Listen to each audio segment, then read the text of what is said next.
un immense plaisir de vous présenter tout d'abord Éric Fassin, professeur de sociologie au département de sciences politiques et d'études de genre à l'Université de Paris 8, spécialiste des questions raciales et sexuelles, notamment en France et aux États-Unis. Vous me dites si je me trompe. Monsieur Fassin est un ancien élève de l'École normale supérieure, agrégé d'anglais. Il a enseigné à la New York University ainsi qu'à l'ENS avant de rejoindre Paris 8. Il est entre autres l'auteur de Gauche, l'avenir d'une désillusion, publié en 2014 déjà. Rome et riverains, une politique municipale de la race, le sexe politique, l'inversion de la question homosexuelle. Il a par exemple dirigé l'ouvrage De la question sociale à la question raciale et préfacé Troubles dans le genre de Judith Butler. Nous comptons mes collègues et moi, vraiment sur chacun d'entre vous, notamment les étudiants ici présents, pour prendre le micro après son intervention, poser des questions. Une intervention qui, je le sais, ne manquera pas d'éveiller des interrogations, des doutes ou des surprises. Je laisse la parole à M. Fassin. Merci beaucoup. D'abord, je suis très content d'être ici. Et je vous remercie beaucoup. Je remercie Claire Laguian, je remercie Claire Laguian et je remercie Thierry Bernard et je remercie l'UFR Langue et je vous remercie toutes et tous d'avoir pris le temps, alors que vous avez autre chose à faire, de venir écouter. Donc, peut-être un mot sur le fait que je ne vais pas parler du film, mais en revanche, je vais essayer de poser des questions qui ont des rapports avec ce dont parle ce film. Ce film, vous le verrez tout à l'heure, ou peut-être l'avez-vous déjà vu, et peut-être aussi la présentation permettra-t-elle de le situer davantage, mais en tout cas, il repose sur la confrontation de deux mondes, ou plutôt de deux mobilisations, l'une selon une tradition syndicale de gauche, marxiste, autour des intérêts de classe, et l'autre qui correspond davantage à des mobilisations nouvelles qu'on a commencé à apercevoir dans les années 60 et qui se sont développées depuis lors, autour des questions minoritaires et en l'occurrence de ce qu'on peut appeler la question homosexuelle. Donc c'est la confrontation de deux mondes qui se méconnaissent ou qui se regardent avec méfiance et je ne vais pas donc vous parler de ce qui s'est passé au Pays de Galles ou de ce qui se passe dans le film, mais je vais essayer de vous proposer quelques éléments de réflexion pour essayer de nourrir cette discussion autour de ce qu'on pourrait appeler l'intersectionnalité. Alors je vais expliquer ce terme. Il a l'avantage et l'inconvénient d'être un peu à la mode, mais il a aussi une utilité pratique, c'est que c'est un seul mot pour dire plusieurs choses, et donc ça résume... c'est une sorte de point de repère. L'intersectionnalité, c'est quoi ? C'est la métaphore de l'intersection, c'est-à-dire plusieurs choses qui se croisent.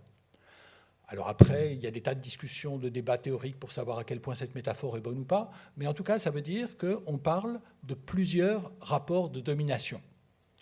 Souvent, on a tendance, comme par exemple dans une tradition sociologique, à parler de la domination. L'intérêt de parler d'intersectionnalité, c'est qu'on n'oublie pas qu'il n'y a pas seulement la domination, mais des rapports de domination qui passent par des logiques différentes. Ça peut passer par le sexe. C'est les rapports entre les hommes et les femmes, en particulier, mais pas seulement. Ça peut passer par la sexualité. C'est bien sûr ce qui se joue autour des mobilisations homosexuelles, mais aussi de l'ensemble des minorités sexuelles. Ça peut passer par la classe. C'est le cœur des mobilisations syndicales des mineurs dont parle le film. Mais bien sûr, ce n'est pas seulement au Pays de Galles dans les années 80, c'est encore aujourd'hui dans des mobilisations ouvrières, par exemple. Mais ça peut être aussi des mobilisations qu'on appellera raciales.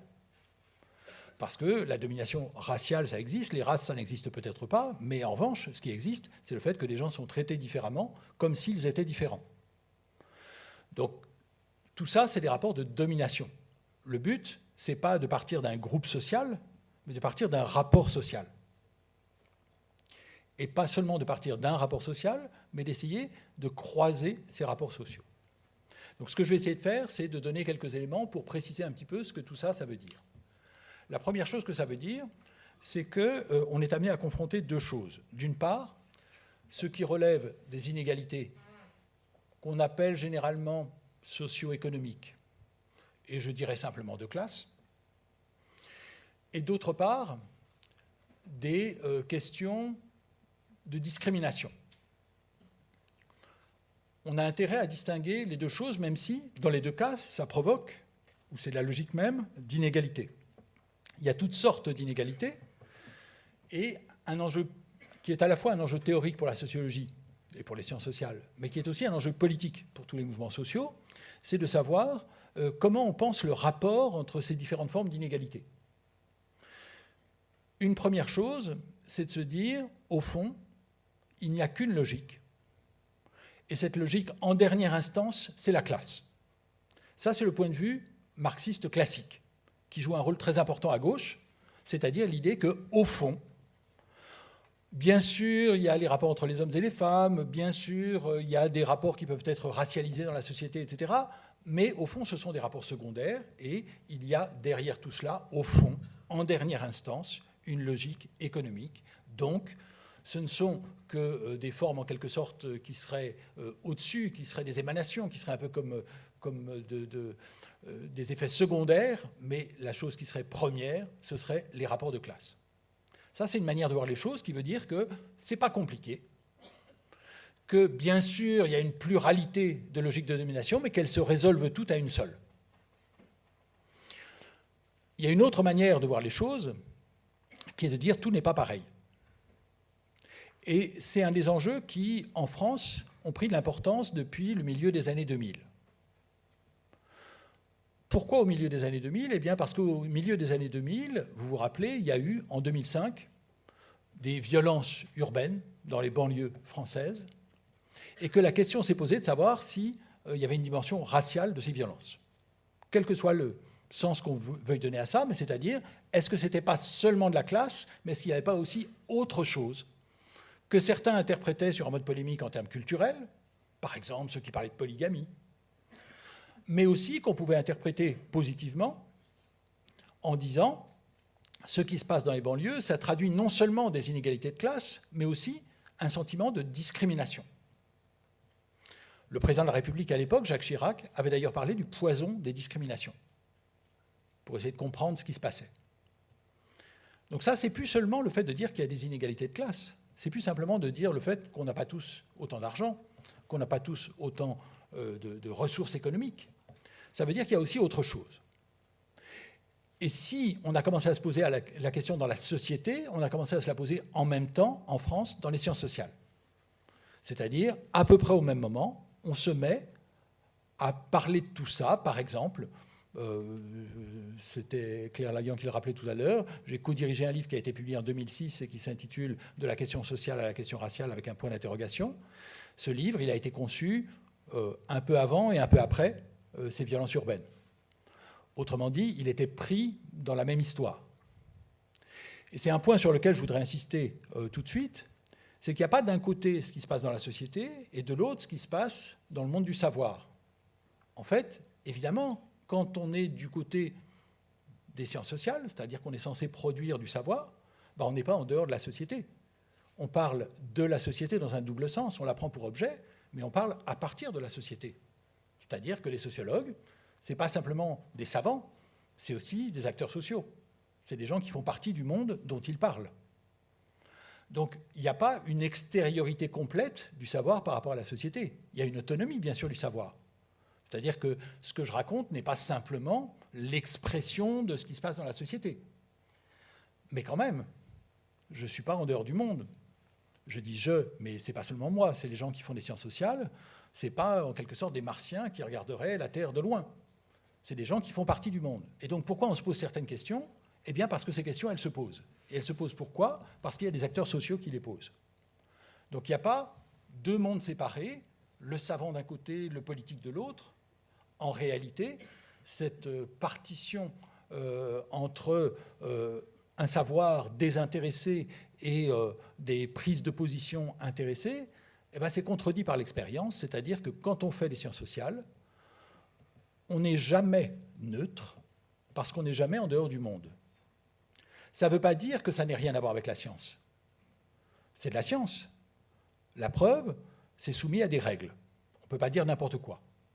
On doit essayer de dire des choses qui soient fondées empiriquement, premièrement. Mais aussi, on est soumis au fait qu'il va y avoir les collègues qui vont discuter, qui vont dire ça ne tient pas, ça c'est pas vrai, ça, etc. Autrement dit, il y a un champ un champ scientifique où ce qu'on raconte peut être soumis au jugement des autres. Donc, il y a des règles scientifiques, mais ces règles, il ne faut pas les confondre avec la neutralité. On a souvent en France parlé de neutralité axiologique qu'on attribuait à Max Weber, mais ce n'est pas le terme qui est utilisé par Max Weber en allemand. C'est une traduction française qui était dans un contexte, celui de la guerre froide, où on voulait dire surtout, ne nous embêtez pas à faire de la politique avec la sociologie. En réalité, la sociologie n'est pas neutre parce que même ceux qui se veulent neutres utilisent un langage. Par exemple, est-ce qu'on utilise le mot classe ou pas? Est-ce qu'on parle de genre ou pas? Est-ce qu'on parle de race ou pas? Ce sont quelques exemples, mais on pourrait les multiplier. Est-ce qu'on parle d'islamophobie ou pas? Donc, les choix de vocabulaire qu'on peut faire, ils engagent déjà une vision du monde. Il n'y a pas de représentation de la société qui soit neutre, qui soit extérieure à la société. Toutes les représentations de la société, y compris les représentations scientifiques, font partie de la société. Donc, les sciences sociales sont prises dans cette hésitation. D'un côté, elles produisent du savoir, mais d'un autre côté, ce savoir, ça n'est pas un savoir absolu. Encore une fois, ce n'est pas un savoir de martien. Je reviens maintenant à cette distinction entre les inégalités et les discriminations. Le fait de se mettre à parler de plus en plus depuis les années 1990 et a fortiori dans les années 2000 de discrimination, ce n'est pas seulement une manière de se poser des questions nouvelles, c'est aussi de répondre au fait que la société se pose des questions nouvelles. Pourquoi on se met à parler de discrimination dans le monde des sciences sociales? Eh bien, parce que dans la société, il y a des gens qui disent les inégalités, ce n'est pas seulement les rapports de classe, mais c'est aussi le fait que, par exemple, on n'a pas les mêmes droits quand on est homosexuel. Ou bien, ça peut être le fait que des femmes vont dire « c'est bien beau de vivre dans une société où, en principe, l'égalité des droits est garantie, en principe, mais en pratique, ce n'est pas le cas. » La preuve, vous le savez, c'est peut-être l'exemple le plus simple, les femmes, à travail égal, sont moins payées que les hommes. Donc ça ne peut pas s'expliquer seulement en termes de classe, puisque très souvent, ces femmes, elles appartiennent à la même classe que les hommes, et que donc, ce qu'il faut comprendre, c'est pourquoi elles ne sont pas traitées comme eux. Et ça, c'est une logique qui est une logique de discrimination. Mais c'est pareil aussi sur ce qu'on peut appeler les questions raciales. Encore une fois, les races, ça n'existe pas, mais en revanche, le fait que des gens soient traités comme si les races, ça existait, c'est une réalité. Donc les discriminations raciales, c'est ça. C'est le fait que, par exemple, on peut s'attendre à ce que, si vous allez, moi c'est un exemple que j'ai souvent pris, si vous allez dans un supermarché, dans un grand supermarché, vous avez toutes les caisses, et vous vous apercevez que toutes les caissières, c'est les caissières. C'est des femmes.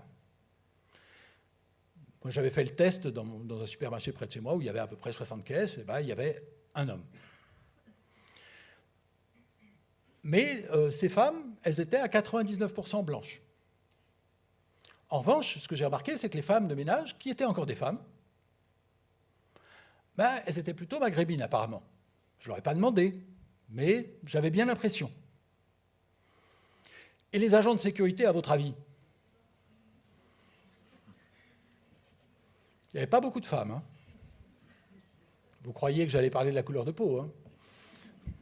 Ce qui veut dire qu'on a des attentes. On a des attentes sociales. C'est-à-dire qu'on finit par trouver normal que ce soit comme ça. C'est ça, les discriminations. Les discriminations, c'est qu'on finit par trouver normal, on pense que c'est la norme, que les gens soient à des places, en raison de leur sexe, en raison de leur couleur de peau, en raison de leur origine, en raison de leur sexualité, etc., etc., etc. Donc ça, c'est pour vous montrer le fait que si on se pose ces questions-là, c'est parce qu'elles se posent et parce qu'elles sont posées. Ça ne vient pas, en gros, de la tête de sociologues qui, dans des bureaux, feraient des trucs. C'est en réalité parce qu'on vit dans une société où il y a des gens qui disent « et moi » et « nous ». Donc ces questions, elles ont pris une importance nouvelle, ces questions de discrimination. La discrimination, c'est quoi? C'est le fait de traiter inégalement des gens qui, normalement, devraient être traités également. Quand je dis normalement, c'est étant donné le droit. Après, se pose la question de savoir, mais alors c'est quoi le rapport avec les autres inégalités dont je parlais tout à l'heure, les inégalités de classe, il y a des rapports, effectivement. Par exemple, le fait que les femmes soient victimes de discrimination systémique, c'est-à-dire inscrites dans la société, ça a des effets. Pour prendre un exemple, si on veut voir le rapport entre les questions de classe et les questions de genre, eh ben on sait qu'une réforme de la retraite, du système de retraite, si on dit on va allonger les cotisations, c'est un des enjeux des dernières années, eh ben, de fait, ça va affecter les femmes beaucoup plus que les hommes. C'est-à-dire que quand vous arriverez à la retraite, eh bien, il y aura plus de femmes pauvres qu'aujourd'hui. Ça, c'est un élément important, c'est-à-dire ça nous permet de comprendre que ça a des conséquences économiques, mais que la logique, elle est ailleurs. Parce que pourquoi les femmes cotisent moins? Eh bien, pour des raisons qui ont à voir avec l'organisation des modes de vie dans notre société, qui font qu'en général, s'il y a des enfants, c'est plutôt les femmes qui vont s'arrêter, ou bien, etc., etc. Toutes sortes d'éléments qui tiennent à l'organisation de la vie sociale font que, à la fin, le résultat n'est pas le même. Donc, le rapport entre les discriminations et les inégalités socio-économiques, eh bien, ce rapport, il existe parce que les discriminations, ça a des effets. C'est-à-dire que si, par exemple, on s'attend à ce que des hommes, parce qu'ils ont la peau noire, travaillent plutôt comme gardiens de sécurité, ben ça donne ce que raconte l'historien Papendiaï dans un chapitre sur la condition noire de son livre sur la condition noire, lorsqu'il raconte que nous avons les gardiens de nuit les plus diplômés du monde. Ça veut dire quoi? Ça veut dire qu'il y a des attentes sociales qui font qu'on va donner plutôt certains postes à certains, mais du coup, ça a des conséquences économiques. Autrement dit, que la logique habituelle qui fait que les diplômes, etc., peuvent déterminer une position sociale, elle est en quelque sorte biaisée par cette attente, cette norme, cette représentation, ces stéréotypes, ces clichés qui définissent donc des places pour les uns et pour les autres. C'est vrai pour les femmes, ça peut être vrai pour les Noirs ou pour d'autres minorités, ça peut être vrai par rapport à la catégorie de musulmans, ou ça peut être vrai par rapport à toutes sortes de catégories, mais c'est une manière de trouver naturel que tout le monde n'ait pas la même place, de finir par s'habituer, par se dire que, bah oui, c'est normal. La question de comprendre ce que c'est qui est normal, bah c'est la question sociologique par excellence de la norme. Donc, distinguer les discriminations des inégalités de classe, ce n'est pas une manière de dire qu'il y aurait une question qui serait plus importante que l'autre. Il ne s'agit pas de dire, avant, on nous expliquait que la seule chose qui compte, c'est la classe. Maintenant, on va renverser tout pour dire que finalement, la chose la plus importante, c'est les minorités. Ce n'est pas ça. C'est qu'en fait, on a intérêt à prendre en compte la pluralité des logiques de domination qui, parfois, peuvent se renforcer. Et c'est là qu'on tombe sur le mot intersection. L'intersectionnalité, c'est un terme qui a été pensé d'abord aux États-Unis à la fin des années 80, dans un contexte qui est celui du féminisme noir. C'est quoi le féminisme noir? Ben, vous vous en doutez un petit peu, mais peut-être pour le préciser, aux États-Unis, il y a, par exemple, à partir des années 50, on va dire, un mouvement noir, le mouvement des droits civiques, qui prendra des formes différentes. Mais il y a aussi, à partir des années 60, un mouvement des femmes, un mouvement féministe. Donc il y a des mouvements sociaux comme ça. Mais la question, c'est de savoir qu'est-ce qui se passe quand on se rend compte que, pour reprendre le titre ironique d'un livre, toutes les femmes sont blanches, tous les noirs sont des hommes, et le titre continue, et nous sommes braves. Autrement dit, si on se représente, quand on pense les femmes blanches, et si quand on pense les noirs, on se représente des hommes, ça veut dire qu'il y a manifestement une catégorie de gens à l'intersection de ces deux catégories qui tombent dans l'oubli, dans l'invisibilité. Donc, le point de départ de réflexion sur l'intersectionnalité, c'est de dire, et si on partait de cette intersection entre les catégories pour rendre visible ce qui est invisible. L'intersectionnalité, c'est ça au départ, avec le contexte états-unien. Qu'est-ce qui se passe côté français maintenant? Je vous disais, c'est au milieu des années 2000 qu'on parle de tout ça. C'est-à-dire, on commence à se dire, quand même, il n'y a pas que la classe, il y a aussi la race. Encore une fois, pas de malentendu, les races n'existent pas, mais la race au sens traiter les gens comme s'ils étaient de races différentes. Mais il n'y a pas seulement ça. Les années 2000 en France, sont des années où on a beaucoup parlé du voile, le voile islamique. Alors ça faisait longtemps qu'on en parlait. On en parlait en France depuis 1989. C'est la première affaire du voile. Mais ça a changé de sens avec le temps, puisque à la fin des années 80, quand on disait le voile, alors on pouvait dire le foulard, ou peu importe, je simplifie pour dire juste un mot, le voile. Quand on disait le voile à la fin des années 80, c'était pour défendre une vision républicaine de la France. Et cette vision républicaine, elle disait quoi? Elle disait on ne veut surtout pas être comme les États-Unis. En fait, on ne disait pas les États-Unis, on disait l'Amérique. Parce que l'Amérique, ça impressionne plus. Si vous dites juste les États-Unis, c'est un pays, mais si vous dites l'Amérique, c'est toute une histoire. Donc, on ne veut pas être comme l'Amérique.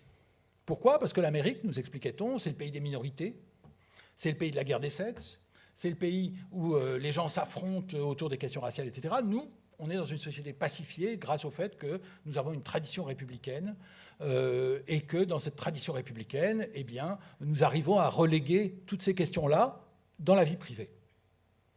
Autrement dit, l'espace public, il serait neutre.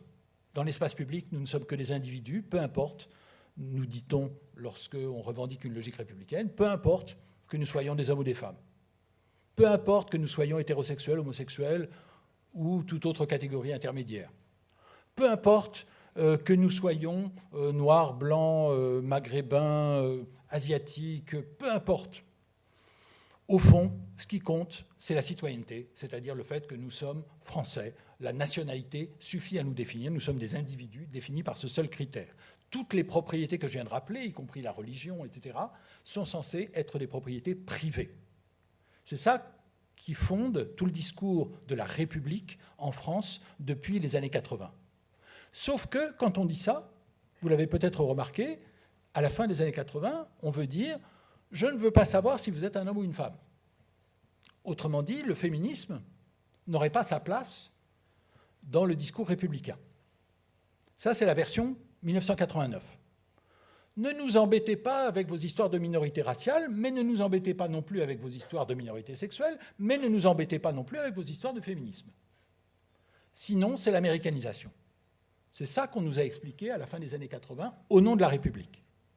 Qu'est-ce qui se passe dans les années 2000? Si vous regardez toutes les controverses sur le voile, eh bien, vous vous apercevez que c'est maintenant au nom du féminisme.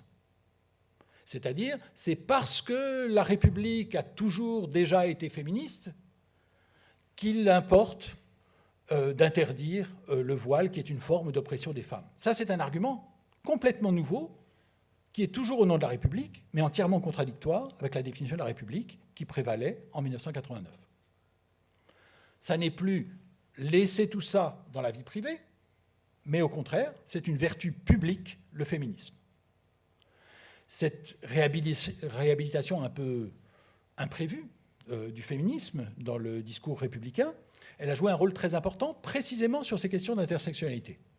Pourquoi, en France, au milieu des années 2000, on commence à s'intéresser non seulement aux questions raciales, mais en plus aux questions d'intersectionnalité, c'est-à-dire du croisement entre plusieurs logiques, y compris des rapports entre genre, sexualité, race, classe, etc. Pourquoi on parle de tout ça? Eh bien, entre autres, parce qu'il y a eu les affaires du voile. Et que les affaires du voile, elles ont joué un rôle important dans la mesure où elles révélaient des tensions potentielles. Des tensions, en particulier, entre une logique qu'on pourrait dire féministe, qui mettait en avant la nécessité d'émanciper les femmes, et une logique qu'on pourrait dire antiraciste. Cette logique antiraciste qui disait « attention, sous couvert de laïcité, sous couvert de liberté des femmes, on est en train de mettre de côté toute une partie de la population française parce qu'elle serait liée à l'islam. » Donc, une tension entre deux logiques. Eh bien ça oblige à réfléchir à l'intersectionnalité. C'est-à-dire qu'on est amené à se dire, très clairement, il y a des logiques de domination dans les deux cas. Simplement, comment on fait pour les penser ensemble? Et ce n'est pas seulement sur l'islam, parce que l'idée d'opposer une logique raciale à une logique sexuelle, une logique antiraciste à une logique féministe, c'est quelque chose qu'on a retrouvé dans les années 2000 autour des politiques d'immigration. Vous vous rappelez peut-être en 2007, lorsque Nicolas Sarkozy, au moment de sa campagne présidentielle, a lancé l'idée d'un ministère de l'immigration et de l'identité nationale.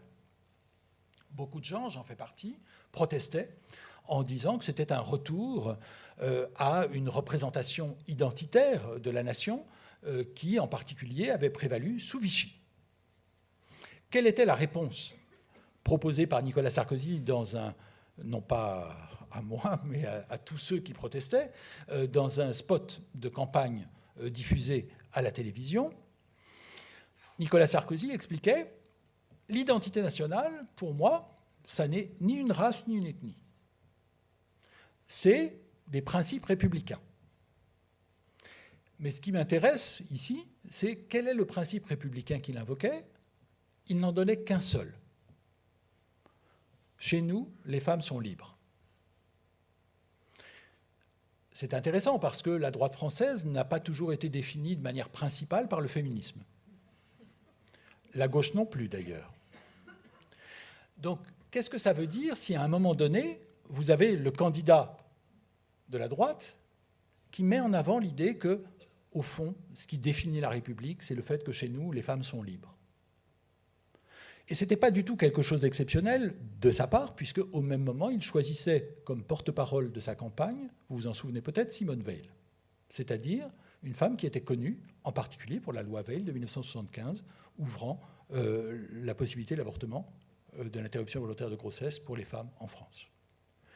Donc c'était une mise en avant, et il l'avait choisi le 8 mars d'ailleurs, donc c'était une mise en avant du fait que l'identité nationale était féministe. Mais ça servait dans un discours sur l'immigration, parce que qu'est-ce que ça voulait dire? Ça voulait dire, et on le retrouvait par exemple dans les contrats d'accueil et d'intégration qu'on a commencé à demander de signer pour les migrants en France à partir de 2006, le contrat d'accueil et d'intégration, il comprend tout un chapitre sur la liberté des femmes et l'égalité entre les sexes qui définirait la République. Et c'est intéressant parce que lorsque vous regardez ces contrats d'accueil et d'intégration, je ne l'ai pas fait depuis quelques années, mais je ne crois pas que ça ait changé fondamentalement, eh bien, la devise française, liberté, égalité, fraternité, eh bien, cette devise nationale, elle se résume à la question sexuelle et religieuse. Par exemple, on ne dit jamais que l'égalité, ça pourrait être une égalité de classe. La liberté, en fait, c'est la liberté des femmes. Alors c'est intéressant parce que quand on est féministe, on se dit, très bien, on a enfin marqué des points. Depuis des siècles, on essaie de faire entendre nos revendications. Enfin, l'État lui-même reprend à son compte ce discours. Mais il faut voir qu'est-ce que l'État en fait. Eh bien, il s'en sert dans une politique, là, qui est une politique d'immigration, c'est-à-dire pour tracer une frontière entre eux et nous. Eux, c'est ceux qui, nous dit-on, ne croient pas à la liberté des femmes et à l'égalité des sexes. Nous, au contraire, nous sommes des gens modernes. Nous croyons à ce que j'appelle la démocratie sexuelle. Formidable. Vous voyez bien que c'est une utilisation, voire une instrumentalisation du féminisme à des fins pas particulièrement féministes, mais qui peuvent en particulier avoir des effets xénophobes et racistes. Donc la question de l'intersectionnalité, elle n'est pas du tout abstraite, là. Ce n'est pas juste une question, en gros, que des sociologues qui essaieraient de comprendre des mécanismes sociaux compliqués, etc. C'est une expérience de tout le monde. Tout le monde, dans les années 2000, sait très bien qu'à un moment donné, on commence à mobiliser les uns contre les autres, ou les unes contre les autres. Donc la question qui est posée dans le film Pride, c'est une question qui était posée bien avant toutes ces controverses. Mais quand même, c'est la même question. C'est est-ce qu'il est possible pour des mouvements sociaux différents de travailler ensemble? Parce que la question de l'intersectionnalité, ce n'est pas seulement une question sociologique au sens essayer de comprendre des mécanismes sociaux, mais c'est aussi une question politique. Comment arriver à faire que des luttes différentes convergent? Évidemment, il n'y a pas de réponse simple. Mais un des intérêts, c'est que ça oblige à réfléchir, je crois, sur les catégories qui sont mobilisées. Je le disais tout à l'heure, quand on dit les femmes d'un côté, les noirs de l'autre, dans le black feminism, donc le féminisme noir, ça oublie qu'il y a quand même des femmes noires. Bon.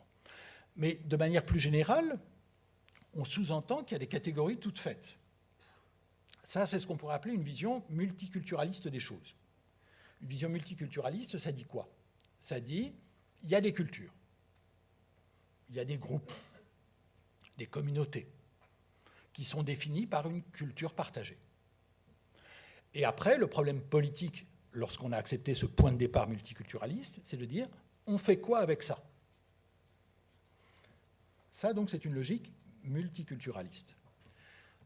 Pour ma part, je crois que ça n'est pas la seule manière de penser les choses et qu'on n'est pas condamné à l'alternative entre une vision républicaine qui dirait « je ne veux pas savoir si vous êtes homme ou femme, je ne veux pas savoir si vous êtes homosexuel ou hétérosexuel, je ne veux pas savoir si vous êtes... etc. etc. » Vision républicaine, et une vision multiculturaliste qui dirait « je sais bien, vous êtes homme ou femme, vous êtes noir ou blanc, vous êtes... etc. etc. » Et donc, on va agir en conséquence.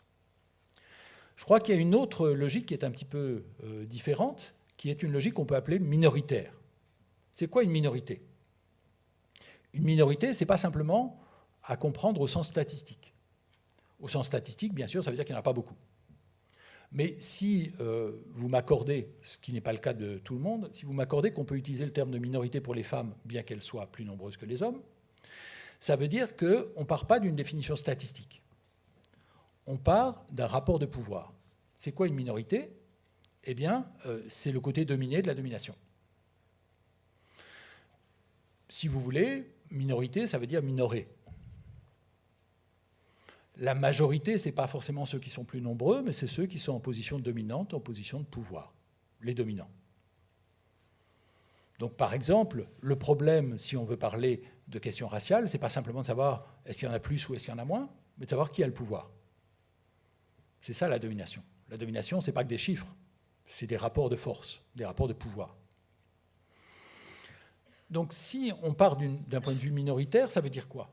Ça veut dire qu'on ne cherche pas forcément à déterminer a priori, est-ce qu'il existe un groupe qui s'appellerait les femmes? Bien sûr, il y a des femmes, mais est-ce que ça fait un groupe? Ça se discute.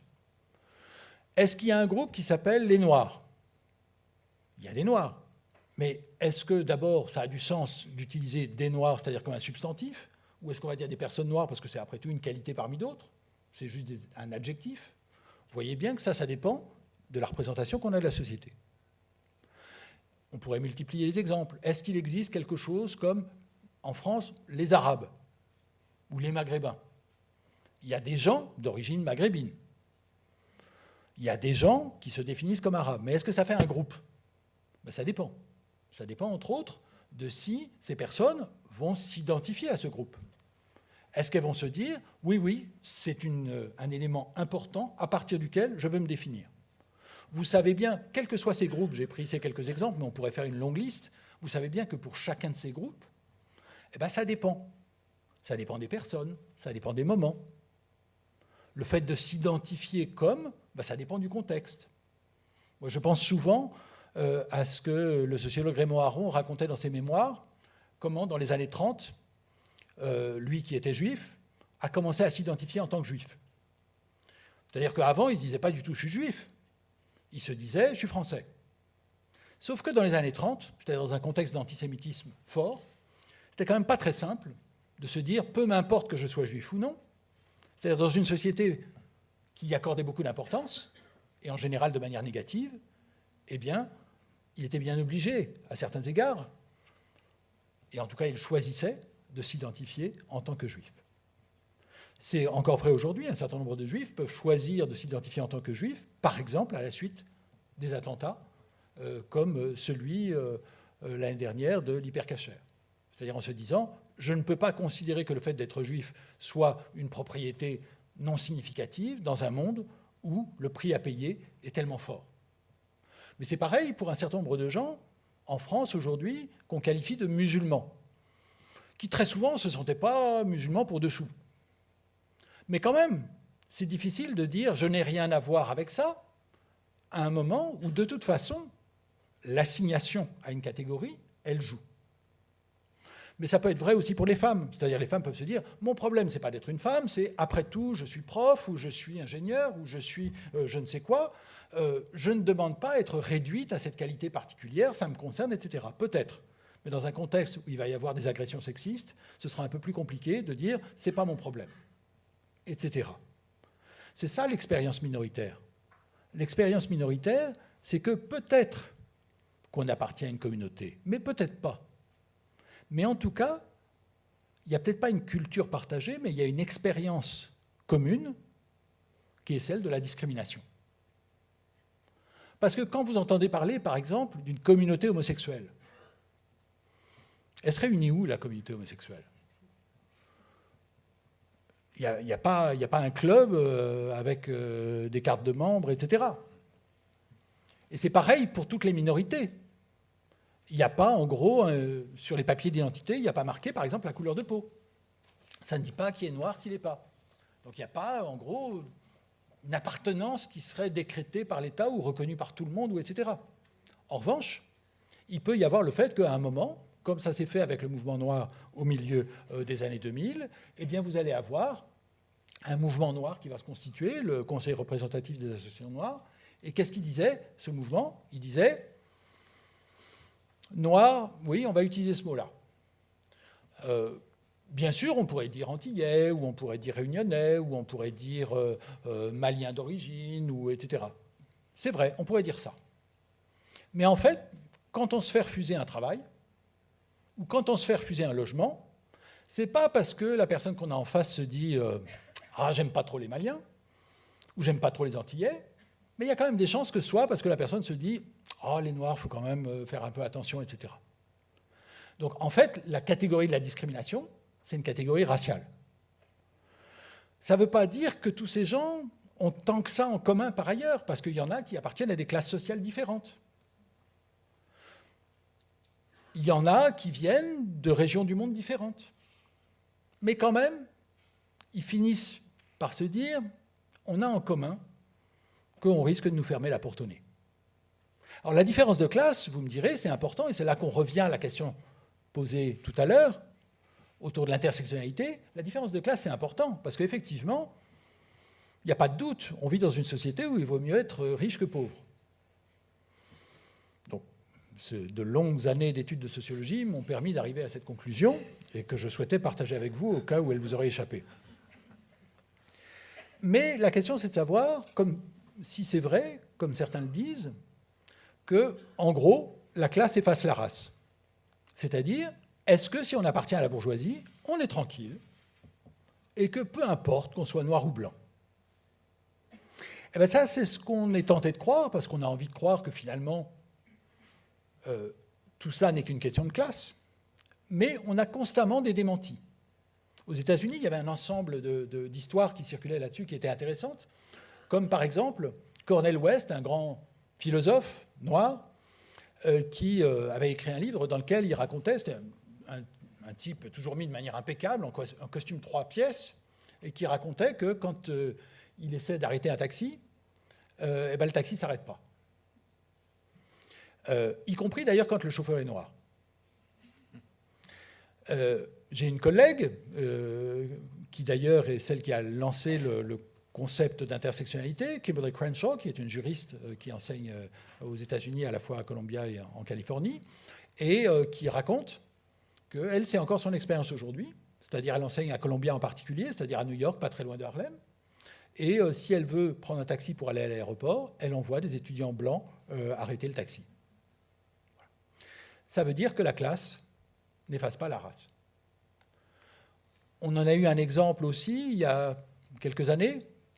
Une des grandes figures intellectuelles aux États-Unis, Henry Louis Gates, Skip Gates, qui est un intellectuel très connu, noir, et qui est prof à Harvard, et qui rentrait chez lui, et la clé n'entrait pas bien dans la serrure, donc ça lui a mis 2-3 minutes.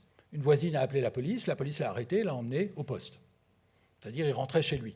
Pourquoi ? Parce qu'on ne s'attendait quand même pas à ce qu'un noir rentre dans une maison à Cambridge, c'est-à-dire dans un haut lieu de la culture. Ça veut dire qu'il y a des attentes. Et que donc, lui qui pouvait se dire que, étant donné son statut et ses revenus qui doivent être 10 fois supérieurs aux miens, qu'il était au-dessus de tous ces problèmes-là. Eh bien non, il y avait un rappel à l'ordre. Donc la classe n'efface pas tout à fait la race. Ça ne veut pas dire qu'elle ne joue aucun rôle, mais ça veut dire qu'on ne peut pas dissoudre une question dans une autre. Il y a plusieurs questions. Et c'est ça la difficulté, et je vais terminer rapidement pour qu'on ait le temps, si vous le souhaitez, de discuter.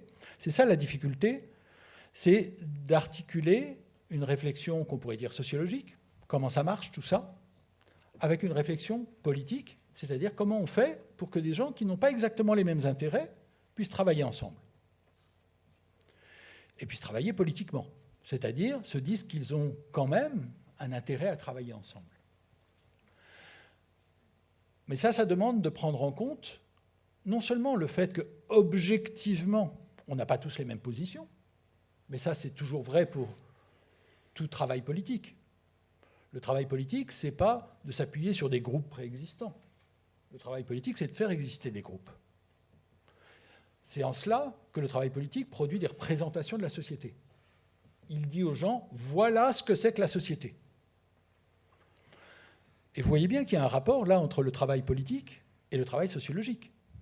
Le travail sociologique, le travail des sciences sociales, c'est aussi de décrire la société, de dire voilà comment ça fonctionne.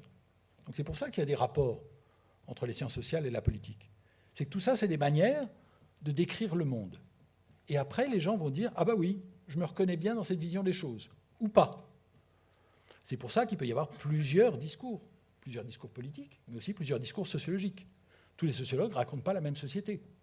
Ils n'utilisent pas le même vocabulaire, ils ne parlent pas des mêmes réalités. Si vous allez de certains sociologues à d'autres, vous avez l'impression qu'on ne parle pas du même monde.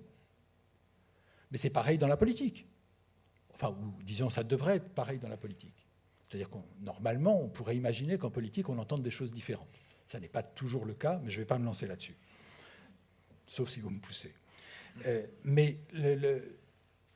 En tout cas, ce sont des manières de représenter la société auxquelles on va pouvoir s'identifier ou non.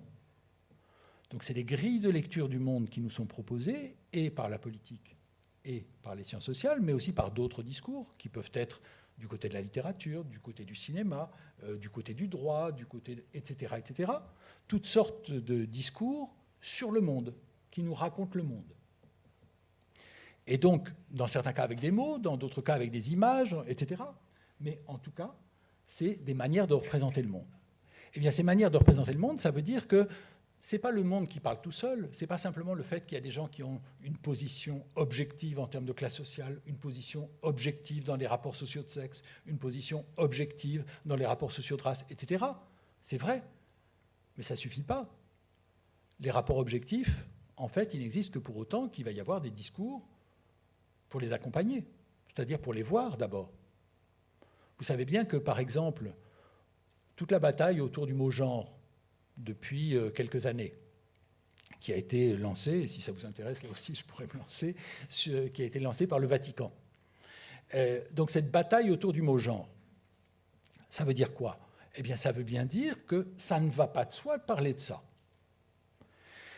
Et effectivement, nous vivons dans un pays qui a longtemps refusé de parler de ça, y compris dans une logique républicaine qui était de dire toutes ces questions-là sont des questions privées, mais aussi dans une logique sociologique. Si vous regardez, par exemple, le grand critère sociologique, c'est la profession du père. Qu'est-ce que ça veut dire? Ça veut dire qu'en fait, on a pu construire l'essentiel de la sociologie en oubliant qu'il y avait des femmes. Donc ce n'est pas seulement les autres, c'est les sciences sociales aussi. Et je crois qu'il est important de voir que là-dessus, les outils qu'on utilise pour voir le monde font qu'on voit certaines choses et qu'il y en a d'autres qu'on ne voit pas. Et que donc la bataille politique, mais qui est aussi une bataille au sein même des sciences, de la société, c'est une bataille pour dire qu'est-ce qu'on fait voir et pour s'interroger sur qu'est-ce qu'on rend invisible. Donc, ça n'est pas simplement révéler une réalité objective indépendante de toutes les valeurs, c'est aussi choisir une manière de représenter le monde.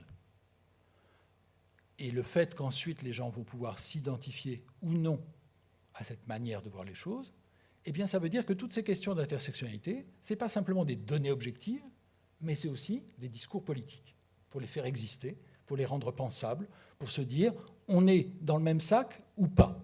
Et vous verrez que le film, pour celles et ceux qui ne l'ont pas encore vu, et les autres, je crois, reconnaîtront ce que je vais dire, le film, c'est ça. C'est des gens qui se disaient on n'est pas dans le même sac, et qui à la fin se disent peut-être que si.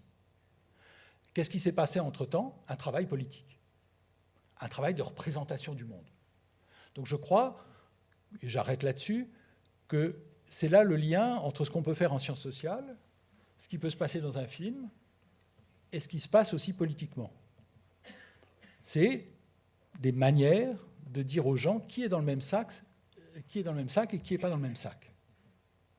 Je vous remercie.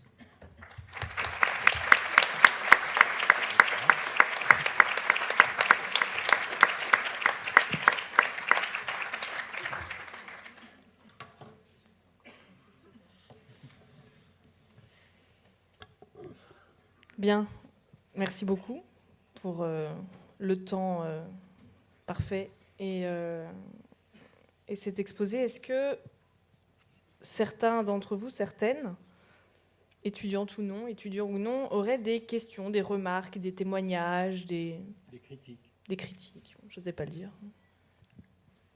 Je ne suis pas sûr d'avoir compris la manière dont vous nous disiez qu'on pouvait sortir par le haut. Par exemple, quand vous dites qu'il y a presque un conflit entre antiracisme et féminisme, comment est-ce qu'on fait pour sortir par le haut d'un dilemme comme celui-là? Je ne sais pas, en tant que citoyen sur la burqa, je ne sais pas, comment vous arrivez à sortir de ce dilemme par le haut? Vous avez raison, je ne l'ai pas dit parce que... il y a beaucoup de choses que je n'ai pas dites, mais c'est des questions auxquelles j'essaie de réfléchir et sur lesquelles j'ai essayé d'écrire. Je pense qu'il faut réfléchir à des stratégies. Il y a une première réponse qui a été donnée par la sociologue Christine Delphi dans un texte de 2005-2006 qui disait « c'est un faux dilemme ». Précisément dans une logique intersectionnelle, même si elle n'utilisait pas le terme, elle disait « mais enfin quand même, qu'est-ce que c'est que cette histoire? On veut nous faire croire que soit on va défendre les minorités raciales, soit on va défendre les femmes, mais en réalité, il y a quand même des femmes racisées. » Donc, c'était pour elle un faux dilemme. D'un côté, d'un point de vue logique, je suis d'accord, mais d'un point de vue politique, je ne suis pas tout à fait d'accord, c'est-à-dire que je pense que c'est un vrai problème. C'est-à-dire c'est un vrai problème dans la mesure où nous vivons dans une société où il y a des injonctions qui d'ailleurs pèsent, par exemple, sur des jeunes femmes racisées et qui vont être amenées ou des jeunes hommes racisés qui vont être amenés à se définir par rapport à tous ces imaginaires qu'ils portent sur eux, etc. Je vais vite, hein, pardon, mais alors, comment on peut faire? Pour ma part, une des stratégies que j'ai souvent proposées, c'est que si on voulait parler, par exemple, des violences qui étaient dirigées, en gros de ce qu'on a appelé en France les tournantes, c'est-à-dire des violences en réunion qui étaient censées des viols, pardon, en réunion qui étaient censés caractériser en particulier les banlieues, le terme de tournante évoquant une sorte de culture propre aux banlieues, etc., il me paraissait important de parler du harcèlement sexuel à l'université. Voilà. C'est-à-dire que, en fait, si on veut parler de la domination masculine, c'est pas seulement chez eux, entre guillemets, mais c'est chez nous, entre guillemets. C'est un exemple de généralisation. J'en avais trouvé une illustration qui m'enchantait particulièrement en Allemagne, dans le Baden-Württemberg, où il y avait... dans la sélection des migrants, et en particulier autour de l'islam, il y avait des questions qui étaient posées aux migrants en leur demandant comment vous réagiriez si votre fils déclarait qu'il était homosexuel, ou si un homme politique est candidat et qu'il est ouvertement homosexuel. Comment vous réagiriez? Et effectivement, ça voulait dire, vous qu'on soupçonne d'être homophobe, est-ce que vous allez pouvoir nous rassurer sur le fait que vous ne l'êtes pas? Une association gay et lesbienne allemande avait eu une réponse que je trouvais, qui m'amusait beaucoup, qui disait « Oh oui, c'est formidable, il faudrait demander ça à tous les Allemands, y compris au pape, qui était allemand à l'époque. Si vous aviez un fils homosexuel, alors on pourrait se dire les papes sont pas... Mais après tout, c'est une question théorique, parce que tous les musulmans n'ont pas non plus des garçons, etc. » Donc, ça me paraissait une stratégie qu'en tout cas pour ma part, je reprendrai à mon compte. Il y avait une deuxième stratégie que je trouvais intéressante qui a été utilisée dans des textes anglais de politique d'immigration, où on voyait qu'on disait, parce que à la manière de Nicolas Sarkozy, comme je le disais tout à l'heure, l'idée c'est chez nous les femmes sont libres. Alors l'idée que l'égalité entre les hommes et les femmes ait finalement triomphé en France était une nouvelle qui n'était pas arrivée jusqu'aux féministes. Mais donc, on pouvait se dire, tiens, Nicolas Sarkozy a des informations que nous n'avons pas.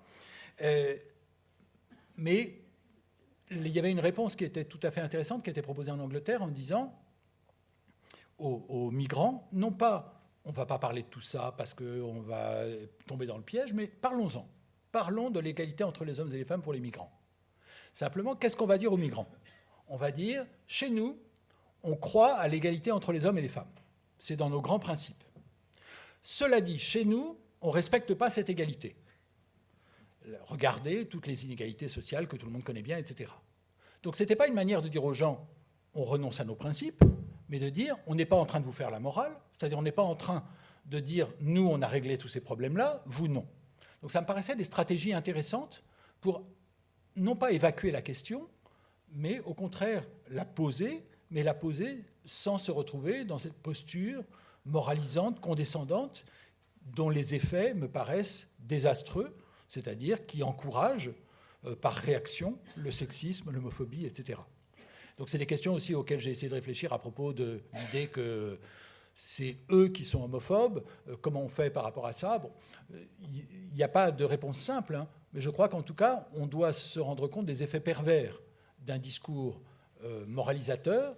Ça ne veut pas dire qu'il faille renoncer aux principes, mais ça veut dire qu'on doit se demander quand même quels sont les effets de ce qu'on fait. Ça ne résout pas tout, hein, mais en tout cas, on doit réfléchir à des stratégies, me semble-t-il, et là, je donnais quelques éléments.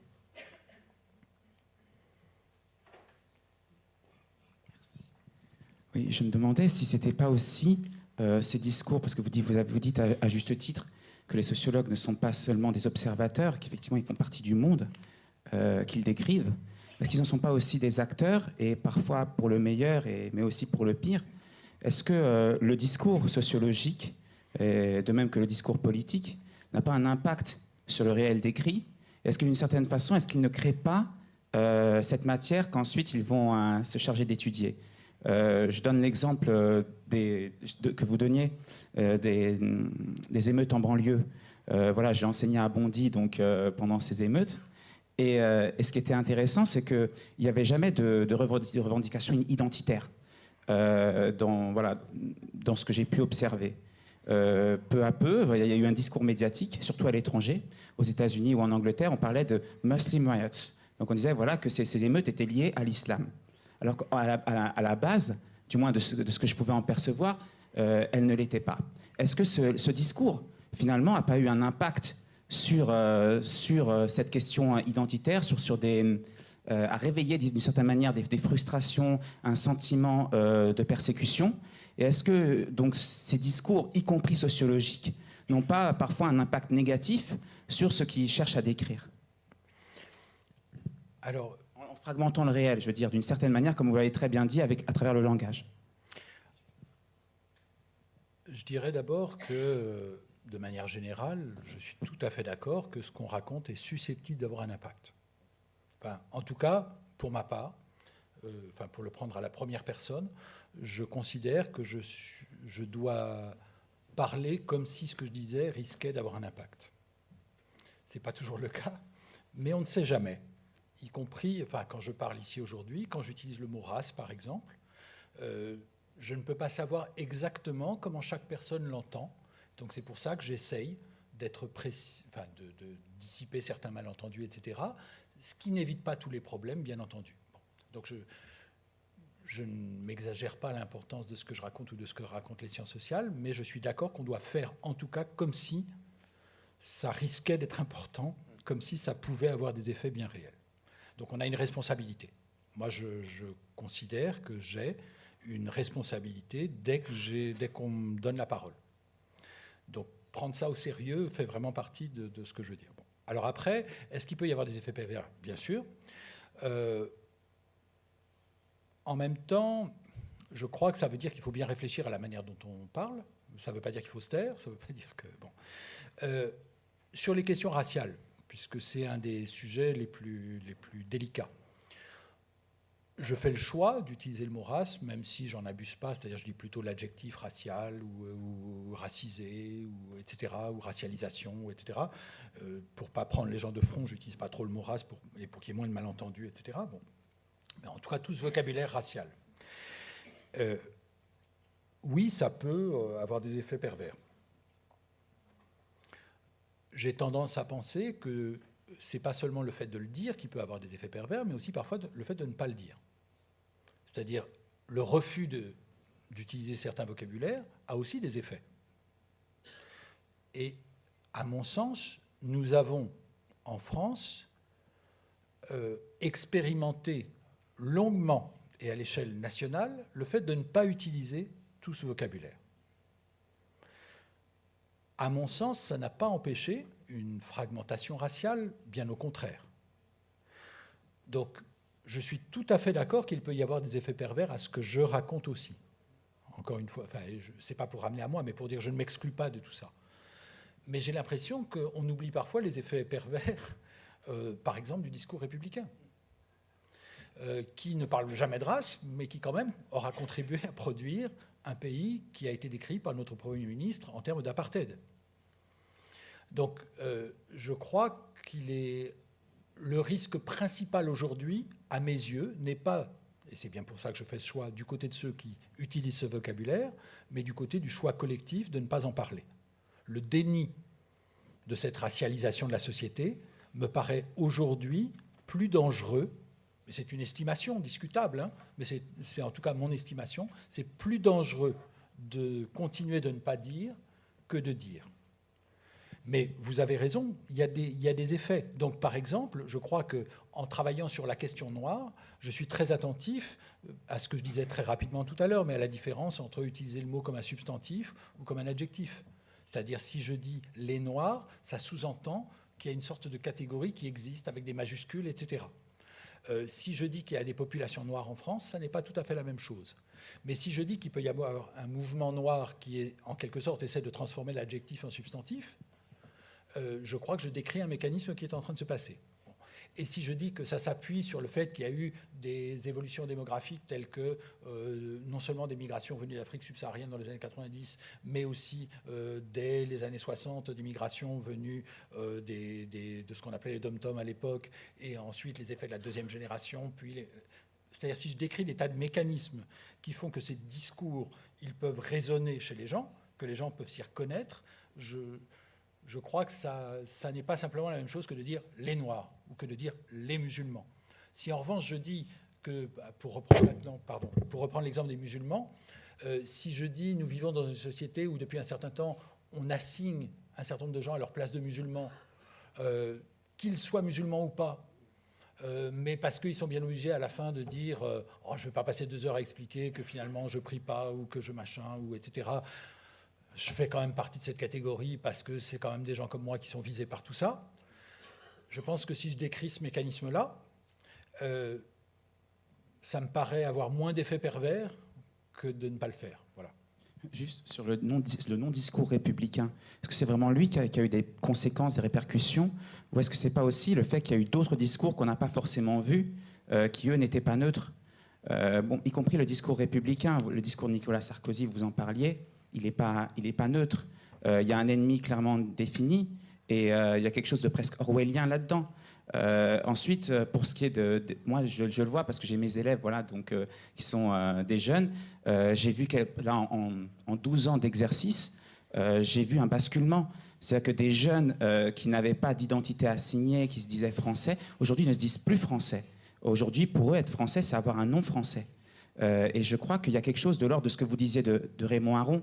Et c'est vrai, c'est-à-dire qu'un mouvement presque de ce que Sartre décrit à travers Genet, c'est l'idée de finalement l'existentialisme en disant l'être pour autrui devient l'être pour soi, en reprenant les termes heideggeriens, en disant voilà, finalement, on devient ce que les autres nous font. Genet a été catégorisé comme voleur, il devient voleur, même s'il n'était pas complètement. Et d'une certaine manière, ces jeunes, on les dit musulmans, ils deviennent, il y a un durcissement confessionnel, qui est identitaire et confessionnel, qui est inédit et qui, à mon sens, naît aussi de ces discours, et y compris malheureusement de ceux des sociologues. Des discours politiques, sociologiques. Et je pense que cette catégorisation des choses, elle peut avoir ses bienfaits, mais je pense qu'elle a pas mal d'effets négatifs sur notre société, au sens où, vous voyez, il y a des gens qui sont perdus.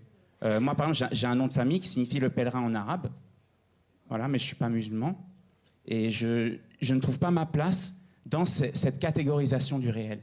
Et je trouve sincèrement que, voilà, c'est aussi mettre de l'huile sur le feu, pas être complètement d'accord avec vous, mais voilà, je pense que c'est aussi mettre de l'huile sur le feu que de durcir finalement ces identités-là qui étaient flottantes. Moi, en tout cas, je disais bien, mon point de vue n'est pas un point de vue multiculturaliste. Je ne dis pas il y a des communautés.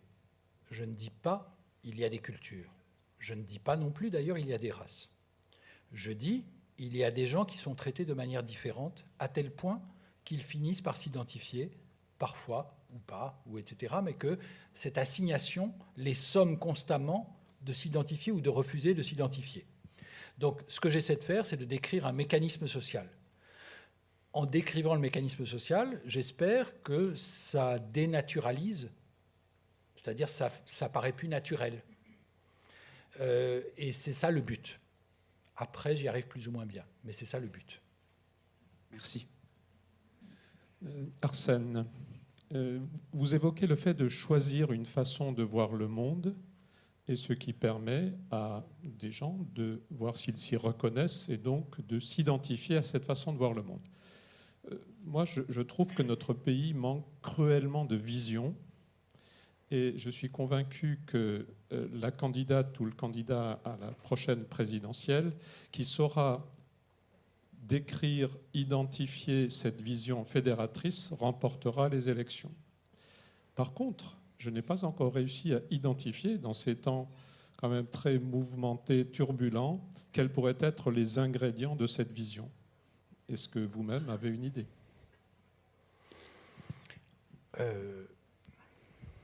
J'ai plein d'idées, mais d'inégal intérêt.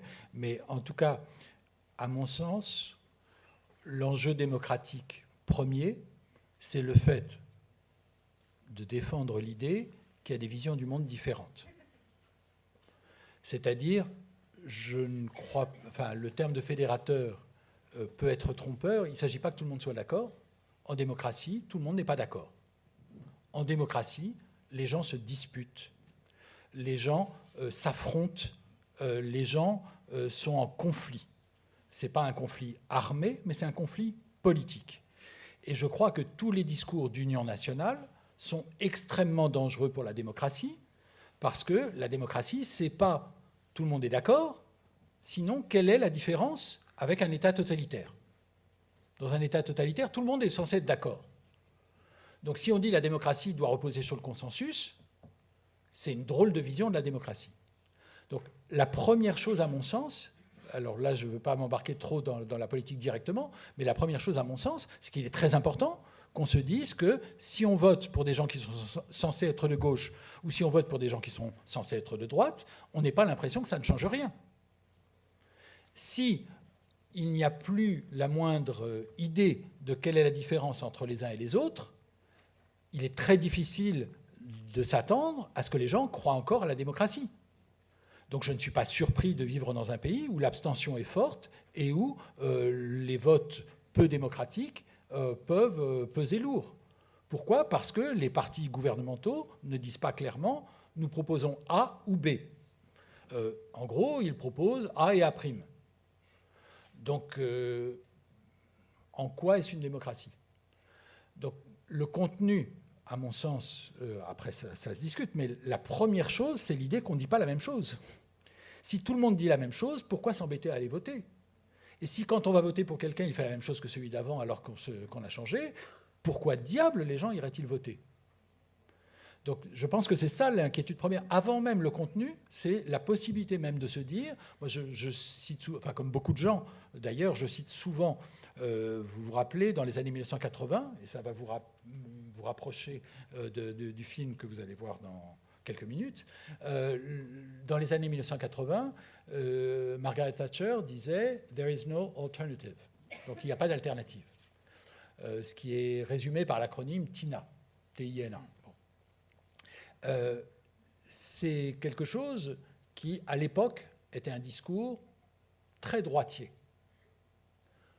Aujourd'hui, j'ai l'impression de vivre dans un pays en France où le gouvernement dit la même chose.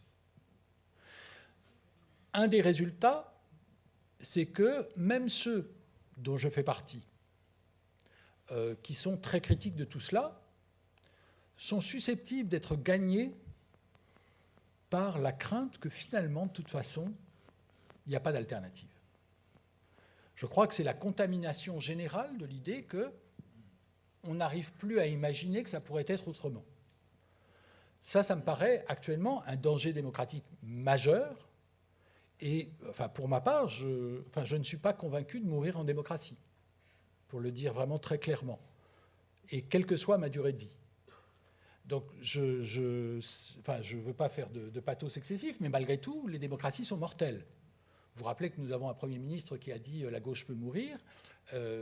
La question de son propre rôle dans cette affaire resterait à discuter, mais en tout cas, s'il n'y a pas de gauche, ça veut dire qu'il n'y a plus d'opposition droite-gauche, ça veut dire qu'il n'y a plus de démocratie, et l'inquiétude démocratique, je crois qu'actuellement elle est justifiée. Il y a de bonnes raisons de penser qu'il y a de moins en moins de respect des principes démocratiques élémentaires dans la société où nous vivons. Donc je crois que ces questions-là sont très importantes et que l'inquiétude qu'il peut y avoir, en tout cas qui est la mienne, je m'inquiète aussi qu'elle ne soit pas plus répandue. Bonjour à tous, je m'appelle Sébastien. Alors j'avais une question à vous poser, c'est qu'est-ce qui vous a poussé à faire entre guillemets carrière dans ce sujet-là de la discrimination, parce qu'il y a plein de sujets, donc ce serait pour savoir pourquoi celui-là spécifiquement. C'est une bonne question, parce que je ne crois pas, ça n'est pas forcément la question que vous posiez, mais moi je vais la reprendre dans mes propres termes. Parfois, on présume que pour s'intéresser aux discriminations, il faut être soi-même victime de discrimination. Sauf erreur, je n'appartiens à aucune minorité. Quand je dis sauf erreur, c'est-à-dire je méconnais peut-être certains aspects de ma situation, mais je travaille sur les questions minoritaires sans, à ma connaissance, appartenir à aucune minorité.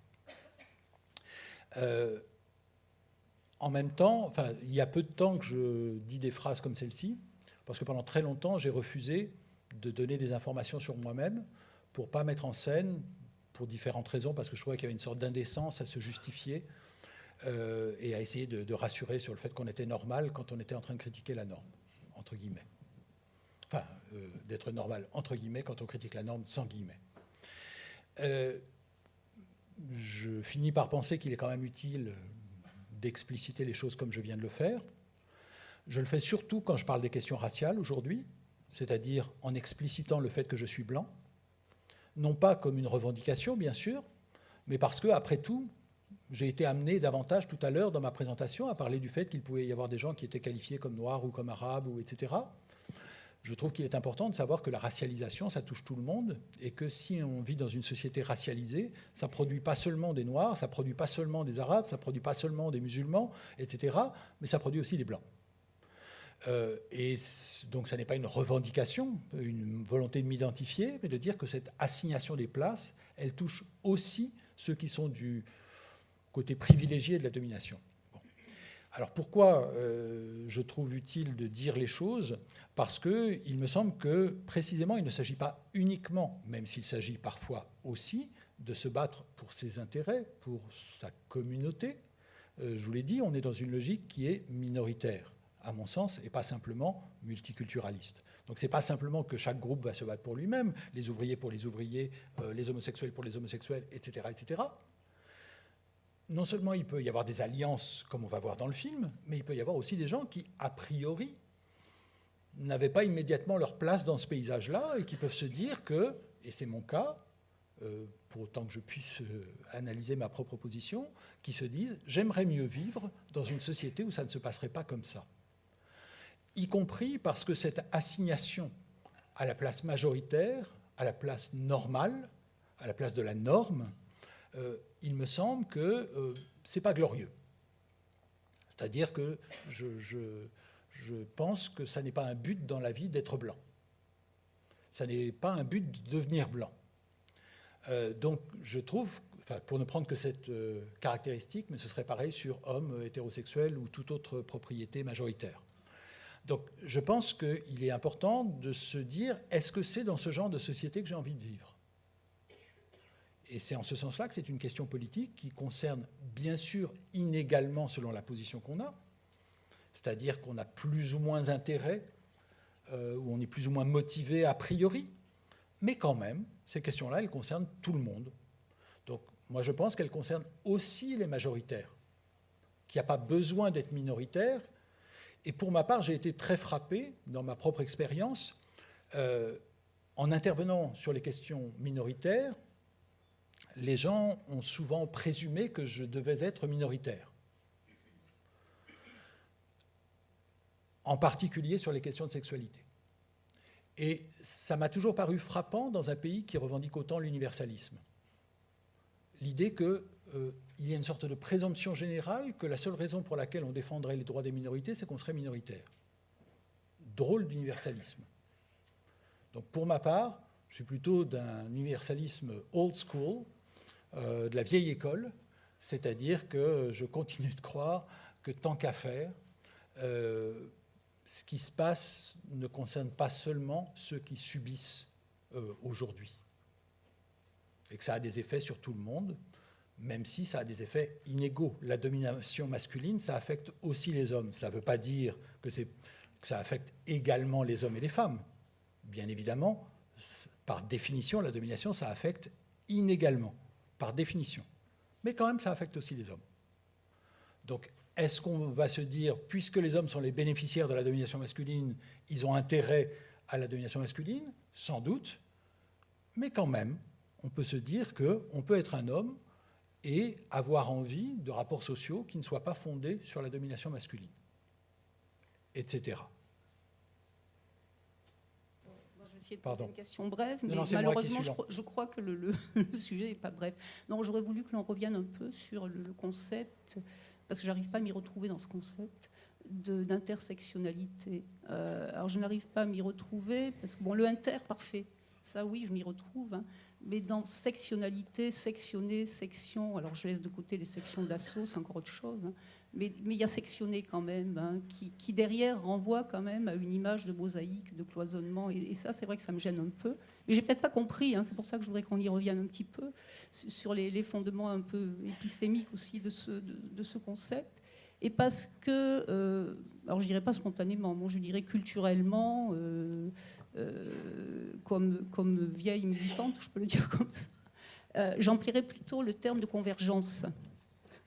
Convergence des luttes. Alors c'est très connoté et c'est très sans doute archaïque peut-être, mais c'est vrai que je m'y retrouve davantage et c'est vrai que le film m'y renvoie en plus parce qu'on les voit tous converger, hein, c'est-à-dire marcher ensemble.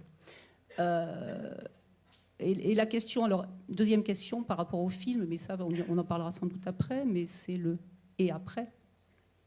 Donc quelle stratégie pour faire que effectivement ce marcher ensemble se reproduise à d'autres moments et ne soit pas seulement un instant très beau. Hein, la fin du film est magnifique, pas que la fin, mais c'est vrai cette convergence. Mais voilà, et ça renvoie alors en tant qu'hispanite à beaucoup de choses, mais ça je ne vais pas développer. Hein, voilà, mais l'intersectionnalité, c'est vrai que ça m'intéresse. Ça m'intéresse parce que ça me dérange, parce que je ne cerne pas bien.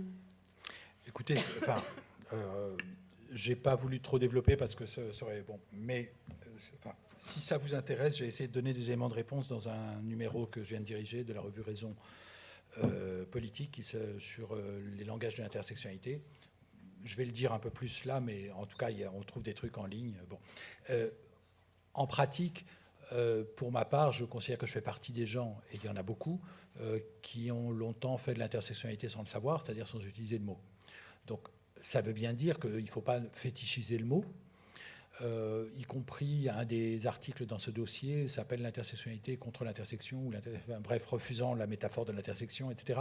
Donc, on peut discuter indéfiniment presque sur les métaphores de tout ça. Je l'ai utilisé comme une sorte de petit drapeau pour faire simple. Donc je ne le défendrai pas mordicus. Voilà, c'est juste parce que c'est un terme commode en ce moment de reconnaissance. J'entends bien, le but n'est pas de dire que c'est un monde fragmenté, etc. Enfin, c'est pas du tout ce que je pense. Cela dit, le film montre bien qu'on part d'une fragmentation. On arrive à autre chose, mais on part d'une fragmentation. On part de deux mondes qui s'ignorent complètement. Ou surtout d'un qui ignore plus l'autre. Enfin, c'est pas symétrique comme souvent. Donc, on est bien d'accord qu'il faut se méfier de toutes ces métaphores, etc. Ce que j'ajouterais, c'est surtout sur le « et après », c'est-à-dire comment on fait. Je crois que c'est des actions, c'est-à-dire que ce n'est pas des résolutions théoriques. Il n'y a pas de résolution théorique du fait que les gens n'ont pas tous les mêmes positions et que dans certains cas, ils ont envie de se taper dessus, alors même qu'on pourrait se dire « oh bah quand même, c'est dommage, ils auraient intérêt à travailler ensemble ». Il n'y a pas de résolution théorique à ça, il y a juste des pratiques politiques. Les pratiques politiques, on en voit dans le film, donc c'est la pratique qui fait que les gens, enfin c'est pas de la théorie, hein, c'est pas qu'ils vont se dire et alors toi l'intersectionnalité, t'en penses quoi? Donc c'est pas ça, mais je crois que c'est toujours vrai aujourd'hui. Moi je participe par exemple à une initiative collective qui s'appelle Reprenons l'initiative contre les politiques de racialisation. J'en dis deux mots pour expliquer ce que je peux imaginer en pratique que ça peut vouloir dire tout ça. C'est que en fait, premièrement, ça met ensemble des associations et des collectifs, et enfin toutes sortes de trucs qui sont sur différents combats antiracistes, mais que ça peut être sur les Roms, ça peut être sur l'islam, ça peut être sur les Noirs, ça peut être sur, etc., sur plein de trucs. Comment faire ça? Eh bien, précisément parce qu'on ne part pas d'une catégorie, qui serait les musulmans, ou qui seraient les Noirs, ou qui seraient les Roms, mais les politiques de racialisation. C'est-à-dire qu'il y a actuellement en France des politiques qui racialisent la société dans laquelle nous vivons.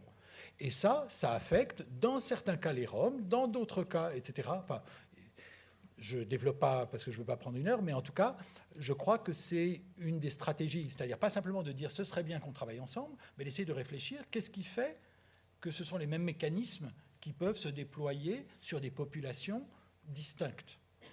Donc le décalage, c'est-à-dire plutôt que de partir seulement de la catégorie les Roms, ou de partir de la catégorie les musulmans, ou de la catégorie des Noirs, mais partir des politiques de racialisation, ça permet que des gens puissent se dire, bah oui, on comprend de quoi vous parlez.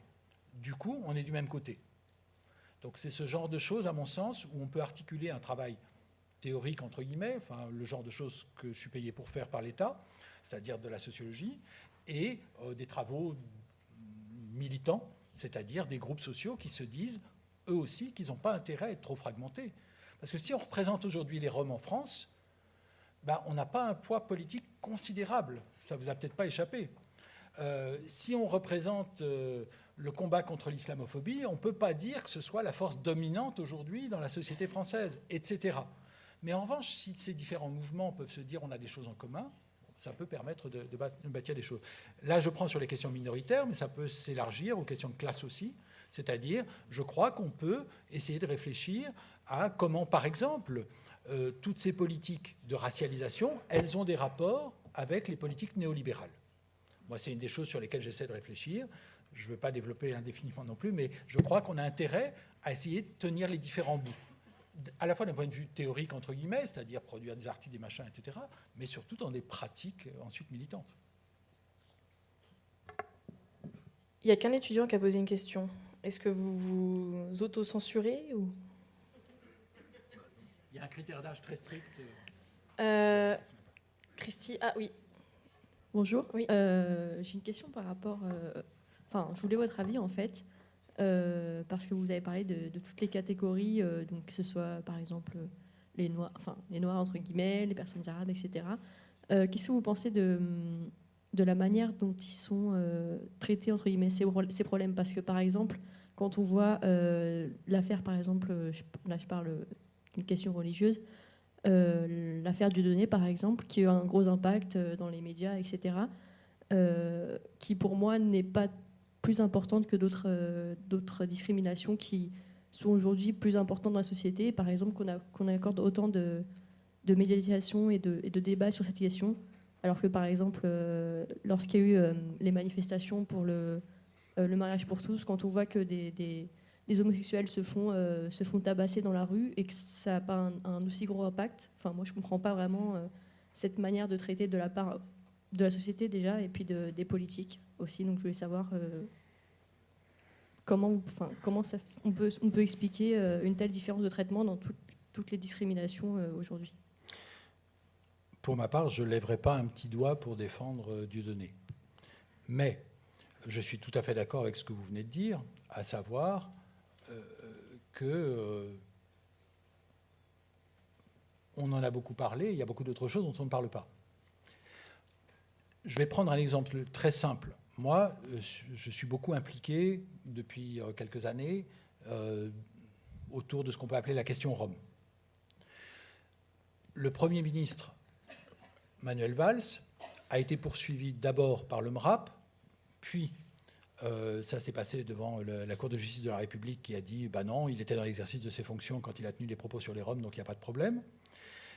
Et ensuite, il y a eu une deuxième plainte par la Voix des Roms qui a réussi à porter devant une juridiction normale. Et j'ai été très frappé que cette deuxième plainte ait été entièrement occultée dans les médias. À tel point que si vous faites sur Google et que vous essayez de trouver Valls poursuivi, eh ben, vous tombez sur des articles sur Dieudonné. Autrement dit, on a toujours l'impression qu'il poursuit, mais qu'il n'est pas poursuivi. C'est pour répondre à votre question. Hein. Donc je suis très frappé par ça, y compris, moi j'ai été entendu comme témoin au procès en appel de Manuel Valls, et il n'y avait aucun journaliste dans la salle. Le Premier ministre est poursuivi en justice, aucun journaliste dans la salle. Il y a eu une journaliste, à ma demande, j'ai contacté des journaux, de plusieurs journaux pour leur dire quand même c'est intéressant, et un seul a envoyé, en fait il y a donc une exception, c'est Mediapart qui a envoyé, bon, c'est le seul. Ce qui confirme en un sens mon argument, je crois. Mais il y avait, je donne ces exemples parce qu'à mes yeux ils sont éclairants, en tout cas à mes yeux. Il y a un journaliste de l'AFP, l'agence France Presse, qui est préposé à couvrir le palais de justice. Il est venu devant la salle au moment où j'attendais pour entrer, parce que les témoins attendent dehors pour entrer. Il a regardé la liste des procès, il a vu que c'était le procès de Manuel Valls, et il a commencé à repartir.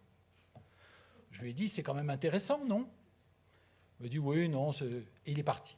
Donc, voilà, c'est un exemple, pour aller peut-être pour être encore plus paranoïaque que ce que vous disiez. Vous étiez très raisonnable, moi je suis un peu paranoïaque. Mais en fait, sur ce qu'on dit et sur ce qu'on ne dit pas.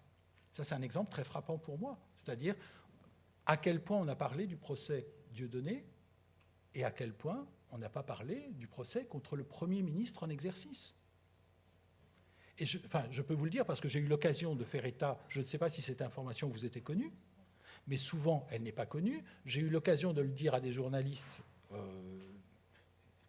en principe au courant et qui n'étaient pas au courant, alors même que j'ai eu l'occasion de le dire dans beaucoup de médias différents, y compris relativement visibles. Je ne veux pas faire la liste, etc. Mais voilà, ça n'a jamais été repris par aucun journaliste, cette information. Jamais. Il y a même eu une dépêche de l'agence France Presse avant la fin du premier... il n'y avait pas eu de dépêche de l'agence France Presse lorsque la plainte a été déposée au moment où il devenait Premier ministre. Donc c'était une information qui n'a pas intéressé au moment où il devenait Premier ministre. Deuxièmement, il n'y a pas eu de dépêche d'agence France Presse lorsqu'il a été lorsqu'il y a eu la première partie du procès. Et pour la deuxième partie du procès, quand il allait y avoir la décision, eh bien, il y a eu une dépêche de l'agence France Presse annonçant que donc, le tribunal se jugeait incompétent plusieurs jours avant la décision du tribunal. C'est-à-dire que l'agence France Presse anticipait dans son titre sur la décision. En fait, c'était le parquet qui l'avait demandé. Donc après, ils ont corrigé le titre. Mais ça dit quelque chose quand même sur une volonté de ne pas dire. Donc je crois qu'effectivement, la question de quoi on parle, qu'est-ce qu'on rend visible, qu'est-ce qu'on invisibilise, est fondamentale en ce moment. Et c'est la raison pour laquelle je vous dis, moi, mon inquiétude par rapport à la démocratie dans laquelle nous vivons, elle est réelle. Et pas du tout... Je ne cherche pas à dramatiser. Il y a beaucoup de raisons empiriques de penser en ce moment que la démocratie est très friable, très précaire. Je crois qu'il y en a qui doivent aller en cours. Une dernière question d'étudiant peut-être, Christy, et ensuite on passe au film, Thierry, et à ta contextualisation. Moi, je ferais la contextualisation peut-être plutôt après. Si Au ça moment du t'arrange. débat, comme tu veux toi. Juste avant le débat, oui. Ok, comme tu veux. Christy. Non. Oui, Non, c'était c'est juste, peut-être mieux, en fait, de le faire après. oui, c'est juste pour rebondir sur la question de la parole dont on avait parlé plus tôt. Parce que moi, quand j'ai vu le titre Refuser les oppressions et puis j'ai vu le panel, j'ai dit, tiens, c'est rigolo, c'est comme à la télé, on va parler d'oppression et il va y avoir 3 hommes blancs et une femme blanche qui vont parler et personne ne concerné dedans, quoi. Et je trouve que c'est que c'est un peu dommage de... Non, je sais que c'est pas de votre faute, mais c'est dommage que ce soit à la télé ou à la radio, on laisse très rarement la parole aux concernés.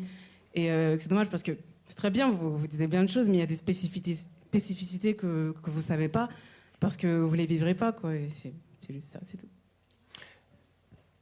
Je suis d'accord avec vous, sauf que je ne dirais pas que la question, c'est de ne pas savoir les spécificités tellement. C'est moins ça, à mon avis, parce qu'après tout, comme je fais des sciences sociales, je suis bien obligé de croire que je peux apprendre des choses sur des mondes qui ne sont pas le mien.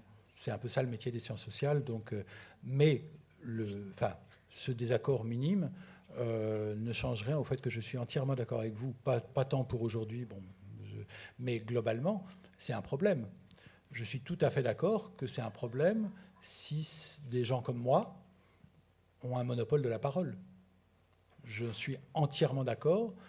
C'est une des raisons pour lesquelles j'enseigne, c'est-à-dire pour lesquelles j'essaie de former des gens mais il n'y a pas que ça, mais enfin, je veux dire, qui auront la parole. Enfin, je souhaite que ma parole soit plus rare.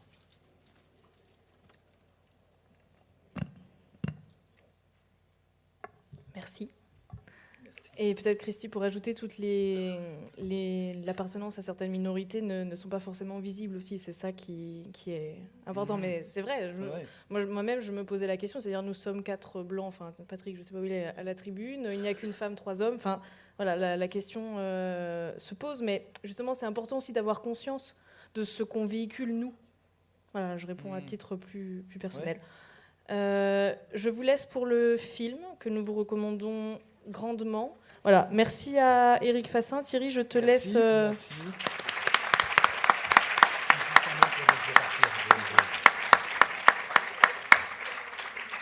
Je vous remercie beaucoup et je veux juste dire que je ne vais pas pouvoir rester maintenant, mais qu'en tout cas, je vous souhaite un bon film parce qu'il est vraiment super.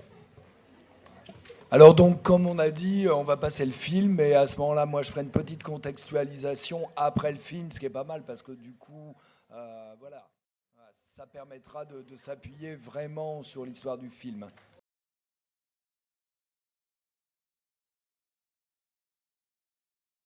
Alors, bon, apparemment, a priori, c'est des luttes qui sont, un peu séparées. Il n'y a pas de raison logique. Hein. C'est ce que disent beaucoup de personnages dans chaque camp, aussi bien dans celui des mineurs que dans celui des gays et lesbiens de Londres. Il n'y a pas de raison de se retrouver ensemble. Sauf que il y avait quand même énormément, si vous voulez, de répression à l'époque de Margaret Thatcher. Alors, je répète, pour ceux qui n'ont pas suivi les cours de civis britannique du premier semestre, donc elle est arrivée au pouvoir en 79, voilà, elle l'a quitté en 90, d'ailleurs par un sorte de coup d'État interne au parti qui pensait qu'elle allait un petit peu trop loin, voilà, à la fois sur la taxe d'habitation, qui a été un peu la fin de son règne, et puis aussi sur sa politique anti-européenne. Alors, on en voit aussi les conséquences aujourd'hui. Voilà. Donc, il y a forcément un lien entre le passé et le présent. Alors, est-ce que parmi vous, vous connaissez tous l'origine de la Gay Pride, puisqu'on parle de la Gay Pride un peu partout dans le monde, ou en France, la Marche des Fiertés? Combien connaissent l'origine? Non? Ah, une. Bravo. 2. Alors, est-ce que vous voulez expliquer? Je suis pas sûre, mais ça n'a pas commencé avec Stonewall. Voilà. Alors, qu'est-ce que c'est que Stonewall? C'était une protestation de... je suis pas sûre, là. Des trans, gays, lesbiens, principalement des gens de couleur, qui protestaient contre les violences policières contre eux parce qu'ils se faisaient régulièrement assassiner et agresser. Voilà. Et en fait, c'était le nom d'un bar à New York. Alors, il faut voir que les bars n'étaient pas... Alors, ça date de 69. Donc, les bars, à ce moment-là, à New York, n'étaient pas, si vous voulez, autorisés. Et donc, comme vous dites, ils étaient constamment harcelés par la police. Et il y a un moment donné où ils en ont eu marre. Les policiers étaient venus dans le bar, étaient venus arrêter les gens, et ils se sont mis à jeter des bouteilles, tout ce qu'ils trouvaient à l'intérieur, dessus. Ça a été vraiment une émeute, peut-être locale, et du coup, c'est l'origine. Voilà. Donc ça veut dire un geste militant, d'accord ? Il y a même avant, aux États-Unis, en fait, une première société homosexuelle et lesbienne qui a été fondée, qui s'appelait la Mattachine Society. Ça, je ne sais pas si vous avez entendu parler. C'était dans les années 50, tout début, ça a commencé en 1950. Et là, si vous voulez, et en fait, la plupart des gens qui ont fondé cette première organisation appartenaient au Parti communiste américain, ou avaient appartenu. Donc ça veut dire, voilà, double, on est encore dans l'intersectionnalité, double oppression, parce que pendant le McCarthyisme, être à la fois communiste et homo, voilà, on pouvait rajouter des choses, noirs, c'est ce qu'on disait tout à l'heure, noirs, juifs ou musulmans, etc. Mais déjà, c'était pas mal. Donc voilà, donc ça veut dire que c'est pas forcément n'importe qui va se retrouver. Et moi, j'ai cherché un petit peu autour du film, parce que c'est vraiment, moi je suis tombé sur une vidéo où vraiment on voit les vrais personnages, et il y a eu une recherche de la part du metteur en scène pour vraiment essayer de coller même les robes des femmes. Tout est vraiment extrêmement bien documenté. Voilà. Et ce fameux Mark Ashton, là, celui qu'on voit avec le blouson de cuir, le porte-parole le plus militant du groupe, en fait, il est originaire d'Irlande du Nord, comme le trahit son accent. Et donc déjà, voilà, un pays qui souffre de problèmes de discrimination, de problèmes de sectarisme. Et lui, donc, si vous voulez, il appartient aux ligues communistes aussi. Alors, ce qui n'est pas dit dans le film. Mais voilà, donc si vous voulez, voilà, il y a vraiment, si vous voulez, un point de jonction entre la radicalisation politique, par le biais des communistes, c'est pas ce que c'est aujourd'hui, si on veut faire un peu de parallèle, voilà. Et effectivement, les luttes gays et lesbiennes. Voilà. Quant à la répression, il faut savoir que ce qu'a commencé, si vous voulez, la grève des mineurs, donc en mars 1984, c'est l'annonce qu'une mine dans le Yorkshire allait fermer, donc Cottonwood Colliery. Le Yorkshire, c'était vraiment le bassin minier le plus important. Alors là, on est au Pays de Galles. Voilà, mais bon, il y a le Yorkshire, vous avez aussi du côté de Nottingham, Derby. Et si vous voulez, en fait, Arthur Scargill avait bien vu que c'était en fait le début d'un plan qui allait fermer les mines, parce que le gouvernement Thatcher, compétition, libre-échange, on parlait tout à l'heure avec M. Fassin de néolibéralisme. Enfin non, là, en l'occurrence, c'est pas du néo, désolé, c'est du libéralisme, point barre. Donc, si vous voulez, en fait, Arthur Scargill a dit il faut qu'on agisse. Hop, tout de suite, la grève a commencé. Or, entre-temps, Margaret Thatcher, qui avait quand même quelques grains à moudre contre les syndicats, il faut voir aussi que le pays, en 78-79, avant qu'elle arrive au pouvoir, avait été complètement paralysé par des grandes grèves, l'hiver du mécontentement, qui avaient, si vous voulez, paralysé le pays par les syndicats qui, en fait, n'acceptaient pas les gels des salaires, surtout dans la fonction publique, on sait ce que c'est aussi, proposés par le gouvernement. Donc, elle voulait effectivement amener toute une partie du pays à justement rejeter le pouvoir des syndicats. Elle considérait que c'était antidémocratique. C'était finalement une bande d'agités qui, en fait, poussaient leurs propres agendas et contre les membres. Donc, quelle était la loi qu'elle avait fait voter en 84 sur les syndicats ? C'était, en fait, obligation pour mener une grève de faire voter tous les membres des syndicats pour ou contre. Donc là, on est dans le cadre de la NUM, National Union of Miners, le syndicat des mineurs. Donc, Problème, c'est que ces gens du Nottingham, de Derby, en fait, étaient moins militants que ceux du Yorkshire, et du coup, le vote aurait tourné en la défaveur, si vous voulez, de la grève, si vraiment ils avaient voté. Donc, Arthur Scargill a décidé de ne pas soumettre au vote. Qu'est-ce qui s'est passé? Le gouvernement a répliqué. Les tribunaux, la grève a été en fait déclarée illégale. Ce qui a, si vous voulez, légitimé en quelque sorte le gouvernement d'agir par la force. À chaque fois qu'il y avait des piquets de grève et qu'ils essayaient d'empêcher ceux qui voulaient travailler de travailler. Bon. Donc, si vous voulez, il y a eu cette répression policière. Il y a eu quand même, je crois, c'est 12 000, j'avais lu, c'était 12 000 arrestations sur l'ensemble de la grève. C'est quand même un an, mais tout de même 12 000 personnes. Et sur les 12 000, il y a quand même eu 9 000 personnes qui sont passées par les tribunaux et qui ont été condamnées. Voilà. Donc ça, effectivement, c'est côté répression de la grève des mineurs. Alors, pour la répression en ce qui concerne les gays et lesbiens, alors là, c'est quand même un autre sujet, puisqu'il y avait déjà eu la décriminalisation de l'homosexualité par une loi. C'était en 1967. Donc, c'était le gouvernement Wilson, c'était quand même bien avant Thatcher. Vous savez quand c'était en France? Oui, j'allais poser la question. Ouais. Que c'était plus pénalisé? Voilà. Oui, voilà. Oui, tout à fait. Donc voilà. Alors il y avait vraiment une avance. Voilà. Ceci dit, au moment, alors on voit la librairie. En fait, c'est la librairie qu'on voit qui est le point névralgique du groupe. C'est une librairie qui existe toujours à Londres, qui s'appelle Gay's the Word, qui est la grande librairie gay à Londres.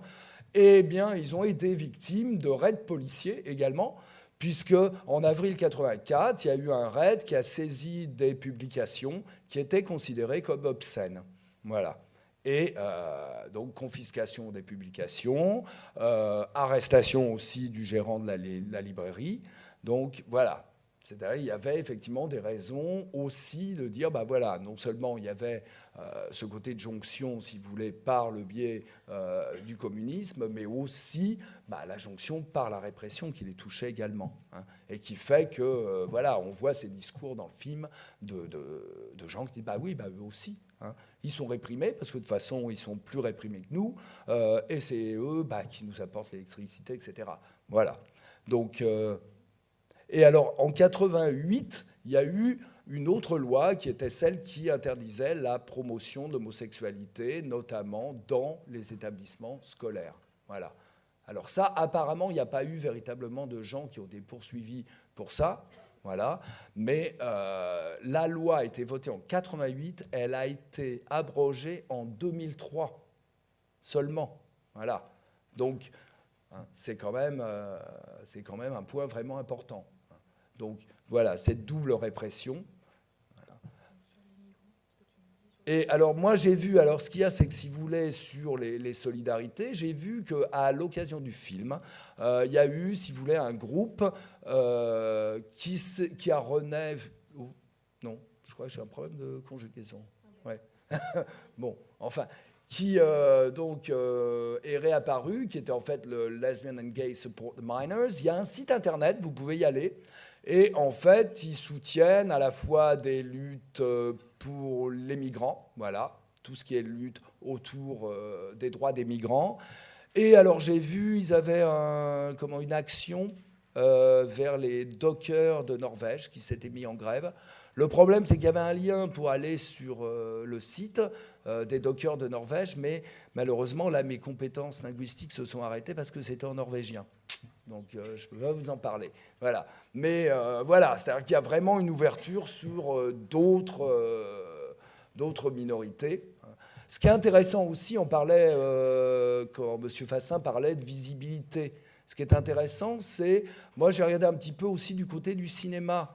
C'est-à-dire que très longtemps, les homosexuels ont été représentés comme des gens qui venaient des public schools, ces fameuses écoles élitistes, des universités, Cambridge, Oxford. Alors c'est le cas, par exemple, je ne sais pas si vous connaissez le film Morris, de James Ivory, qui est un grand metteur en scène britannique, qui fait, disons, des reconstitutions historiques très bien léchées. Vous avez aussi, en 84-85, il y a un film intéressant qui s'appelle Another Country, et qui raconte l'histoire de deux amis homosexuels à Cambridge, il me semble, ou à Oxford. Bon, j'espère qu'on ne m'en voudra pas. Et donc, si vous voulez, l'un d'eux devient en fait un espion très célèbre, Guy Burgess, qui en fait espionne pour le compte de l'URSS. N'oubliez pas, c'était la guerre froide. Donc voilà. Alors évidemment, donc du coup encore, voilà. Et n'oubliez pas aussi la fameuse phrase de Margaret Thatcher. Hein, tout à l'heure, on a parlé There is no alternative, mais une qui était très importante à propos des mineurs, c'est la célèbre phrase The enemy within, l'ennemi de l'intérieur, qui nous rappelle McCarthy et qui nous rappelle le fait qu'en fait, bon. Elle avait fait allusion avant à la bataille contre la junte argentine, le fait que c'était l'ennemi de l'extérieur, qu'elle l'avait vaincu, elle y était arrivée, et donc elle arriverait aussi à vaincre l'ennemi de l'intérieur. Voilà.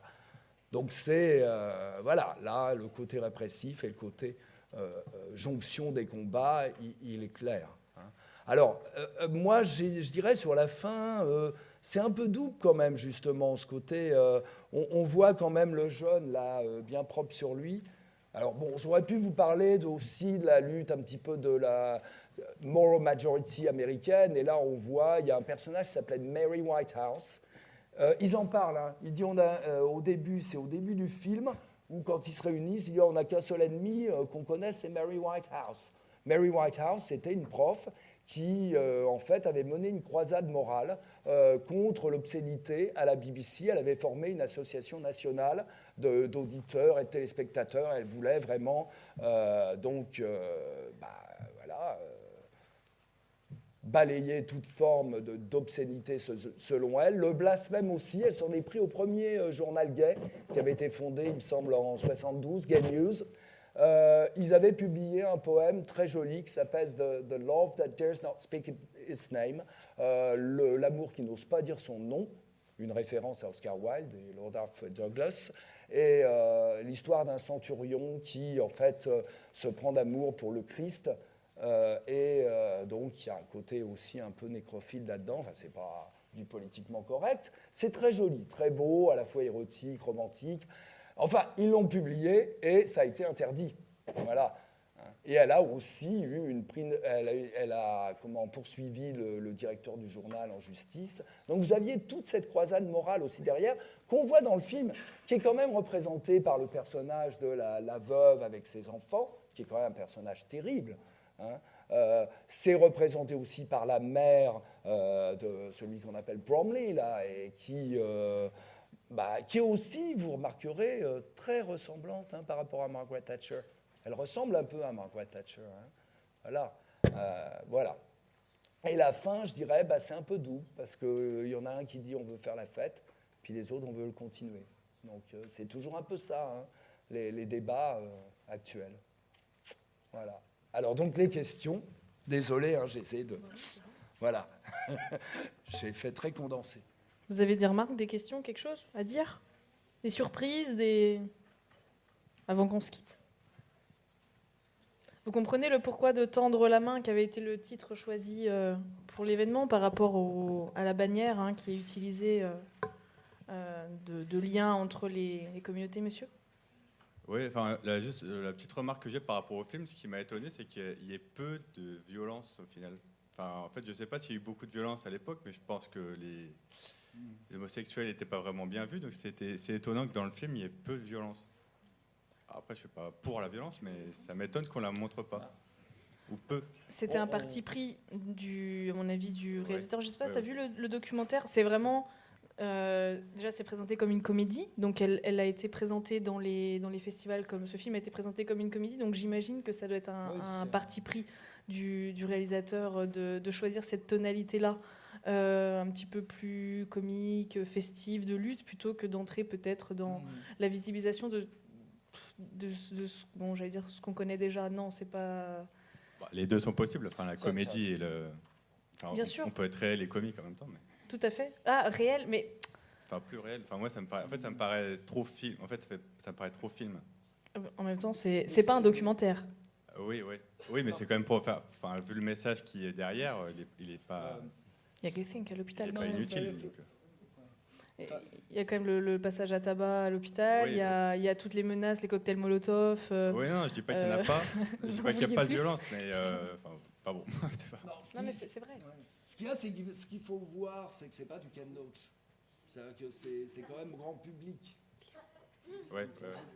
Ah, pardon. Désolé. C'est pas du Ken Loach, en fait. C'est un film qui s'est voulu grand public. Hein. On l'a vu dans tous les cinémas. Voilà. Donc, alors, moi, ce qui m'étonnerait presque plus, c'est qu'en fait, alors que ça, on en a beaucoup plus parlé, à la limite que la violence contre les homos, on a quand même beaucoup parlé de la violence à ce moment-là policière. Et ça, elle est, si vous voulez, elle est à des moments un petit peu esquissés, mais guère plus qu'esquissés, en fait. Oui. Et là, il y a justement, il y a eu récemment, puisqu'on fait l'inventaire, si j'ose dire, des années Thatcher, il y a le Parti travailliste qui mène une action, justement, à la suite d'une action en justice. Il y a eu déjà une enquête sur le rôle de la police, de la répression policière à l'époque des grèves. Et notamment, il y a eu une grande manifestation dans une mine dans le Yorkshire. Et en fait, si vous voulez, la police des polices, si j'ose dire, a conclu évidemment à un non-lieu pour les policiers impliqués à ce moment-là dans la répression du piquet de grève. Voilà. Et le gouvernement, pas le gouvernement, le Parti travailliste voudrait justement pousser plus loin l'enquête qu'il y avait eu à propos des scandales des écoutes téléphoniques sur l'éthique de la presse et en fait voudrait amener justement une action en justice pour savoir si véritablement il y a eu collusion entre la presse, le pouvoir sur la répression. Voilà. Mais bon, c'est vrai que les violences, disons peut-être aussi que... Alors, est-ce qu'elles étaient plus importantes, par exemple, sous les années Thatcher, dans les années 80, que maintenant? Là, vraiment, je ne pourrais pas répondre à la question. Bon, merci à tous et à toutes d'être restés jusqu'à si tard et aussi longtemps dans un amphi surchauffé. Et à bientôt.